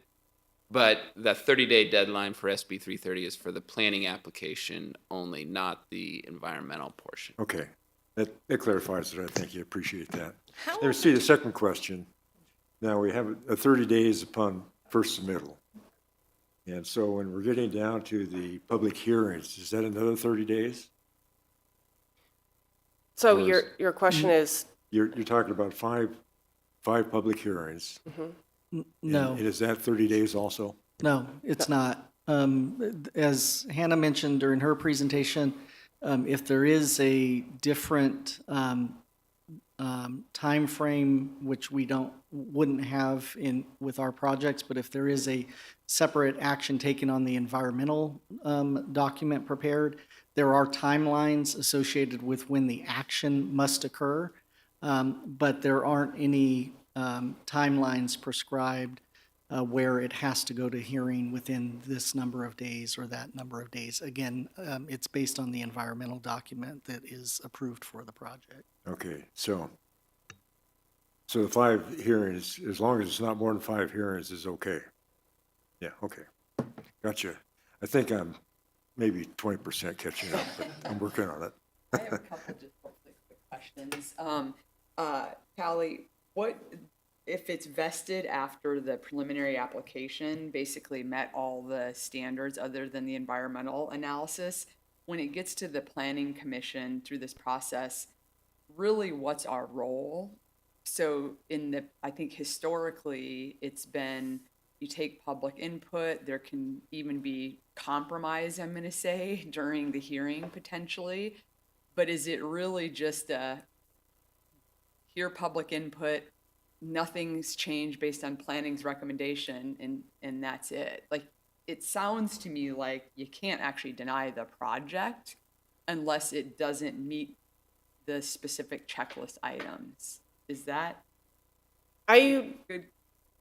I would say that that's not necessarily the case, that the decision body still has the ultimate choice to approve or disapprove a project. So the planning commission's role would be to take in the information that's provided by the planner. They can also take in any information that's part of public comment, that is part of anything that the applicant submits. I think where there needs to be some considerations is if a decision to deny is based off of a design standard, would that denial then potentially expose the project to, or the, I guess, perhaps the jurisdiction, and maybe Hannah could add on to this, would that expose the jurisdiction to litigation? A litigation after that. So I don't know if, Okay. Hannah, you want to add on to that? Yes, Callie covered it very well. Essentially, Could you hit the microphone? pardon me. So Kelly covered it pretty well. Really, as long as those objective standards are met, that the project's found to be consistent, if you are inclined to disapprove the project, then you would open the county up to liability for not complying with the Housing Accountability Act. And so there's the potential for litigation if you aren't following that because of the violation of the HAA.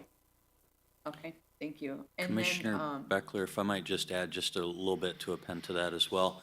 The streamlining provisions of the Housing Accountability Act and SB 330, while they do require the land use agency to affirm a decision if the project is found to be consistent with the objective development standards, it doesn't provide any relief in terms of CEQA impact analysis requirements, determinations of compliance with mitigation requirements. And so that is part of the Planning Commission's role, is to evaluate the adequacy of the environmental analysis, Gotcha. completeness of that analysis, and the adequacy of the mitigations applied to so the project. that sort of, to Clayton's point, is a separate track a little bit as far as evaluation, input, things like that. Okay. And the legislation that was supposed to change that didn't make it out of committee. So there was a desire on behalf of whomever lobbied the legislators to put in language that watered down and the CEQA part of it and the streamlining part of that.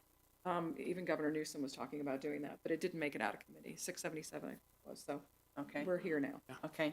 And I think it does create this potential issue of if you have a project that comes before the planning commission and you determine the environmental review is not sufficient, Right. does that count towards your 5 hearing limit if you're then continuing it to get clarifications just on the CEQA portion but not on the project as a whole? That was what the Who knows? legislation was hoping to, I think, clean up and fix, is the CEQA component and how it interacts with the 5 hearing Yes. deadlines. Because I even left it out of my count when I was thinking about. Yeah, because the CEQA review, it is a public hearing. Yeah. And could be continued or reevaluated, then that's 2 items. Okay, and then the other, I think, quick question is an appeal counted as a public hearing? Yes. So you have to, it's not only reverse engineering back, you have to keep one set aside for an appeal. Right, as you have well. to assume it goes all the way to the board. Board, okay. And then does the DRC count as one of the 5? Yes. Yes, it's a Brown Act, and yes, It is a Brown Act meeting. Okay, thank you, So Kelly. I believe you're going to have to get rid of one of the public meetings. I just keep thinking that's gonna have to happen. It could be us, it could be us, it could be a MAC, it can't be the Board of Supervisors. Yeah, again, it depends on the project that's moving forward. I mean, some of these projects will just be a design review entitlement. Those don't have many meetings associated with them. So, you know, again, it'll depend on the entitlement. A lot of the larger projects that we're working on that go to the max and go to, you know, various committees before reaching the board. Those ones have Straight to the legislative. Board of Supervisors. They have legislative actions associated with them, so they wouldn't be subject to the 5 meeting Right. requirement. But yes, we are actively talking about that for projects that Yeah. might bump up against that 5 meeting requirement. Go and straight to the how we'll BOS handle and- it. We don't have the ability to go straight to the board. You know, the code does provide some options for items that are going to move to the zoning administrator or a parcel review committee to be elevated to the planning commission. But there isn't the ability to move items from the planning commission directly to the board of supervisors. But if SB 330 doesn't include projects that need zoning changes, why would it go to the zoning administrator and that count as one of the meetings? I'm sorry? The zoning administrator is a public meeting. Correct. But that's not, it wouldn't count towards one of the 5 meetings because we're not looking at projects that need zoning because it's SB 330? I would just say, for example, design review entitlement projects. We mentioned one of those earlier today. The Hope Way project, as an example, would go to the zoning administrator for the design review entitlement. That has, I've indicated that I'm likely to bring that to the planning commission, elevate that entitlement request. And so that would be the public meeting for that project. Why, you're saying that you can't skip planning commission and go right to board of supervisors? What if board of supervisors wanted to go right to board of supervisors? Couldn't they just say, hey, we'll take it? You would need to implement a code change to make that Okay, happen. okay. And all of those requirements Okay. for MAC meetings, planning commissions, they're in our zoning code. I Okay. do think there is a potential issue even with a lower item, a zoning administrator or parcel review committee item. If that gets appealed, it goes to the planning commission, and then it gets appealed, it goes to the board. So you have to think about the potential for all of those. And we may run into an issue where we have a final decision at the parcel review committee, and we just, to go through the process, we would be over our 5, and then we'll have to contemplate kind of the ramifications of that. But it hasn't come up yet. Peace out. We're done. You no need for us anymore. I just have one last comment. Seems to me between this and the potential township in North Tahoe, I may be out of a job soon here. We think that every time we go to a conference, we say that. What's our point? That was really helpful. I mean, very helpful. And I thought I knew a lot about it, and I still learned something today. Do any other commissioners have questions for Callie or Hannah? Clayton, did you have something you wanted to add? No, you were headed where I was going to go. Okay. Making sure we. Yeah, I was right there. I don't see anybody in the audience for public comment. I'm going to open public comment. I don't see anybody in the audience for public comment. Kelsey, do we have anybody online? Yes, we do. All right, let's go to the public comment online, please. Diane, go ahead and unmute your mic and give your comments. Greetings again, Commissioners. Diane Louise Alessi from Christian Valley Park. SB 330 has been a burr in my saddle blanket since I first found out about it back in 2000, late 17, and while it was going through the system. And it annoys me because of the timing. And of course, anything that Wiener's name is on is a disaster for land ownership. I am very concerned because when I was doing my research, one, there wasn't one entity in the entire state of California that submitted their protest or objection to SB 330 in the time frame in 2018. And the reason I bring that up is because this county does not do a caucus or coalition with the other home rule counties to push back on any of these egregious laws that overtake our ag rural land, unincorporated ag rural land, and convert it. And I'm going to make a point here. When I started looking into it further, of course, it was going to be based off of the 2020 census, which we all know those numbers, are all compiled before the mass exodus and all the jobs left. Hence, if you don't have businesses, you don't have jobs, and therefore workforce housing is moot. Next thing I find out on the HCD website is the overlay for urban development. Well, 2/3 of Christian Valley Park's special district has a urban overlay applied by HCD. I want to know, where are we going to start looking at getting people riled up enough to put a veto referendum to get rid of these egregious laws? We keep letting them stack more and more teeth into each one of these bills, and we never try to remove the pain. Even Proposition 19 needs to go back on the ballot and be removed. We need to start removing these instead of jumping over all the logs that get put in front of us. You're right. You're going to be out of a job. And that's the whole point with Wiener. They're going to, if SB 677 comes back off the shelf, thank God it's on the shelf, but that doesn't say anything to me because Wiener did that with SB 54 and split it into SB 9 and SB 10, and it passed. So he'll just do that to this, putting even more teeth in taking your job away. And so and then I'm going to ask too, on the Hope Way project, is that under SB 330 application? And now would it be subject to the amendment to that 1893? I just want to see this county start bucking this. We have a home rule. If we coalesce with our other county members, we can push back and get rid of these bad laws. Thank you And for your with that, I will comments. thank you for your time. Thank you. I appreciate it, Diane. Kelsey, do we have any other ADA accommodations online? No others. Okay, great. I'm going to go ahead and close public comment and meeting adjourned. Okay, just a minute.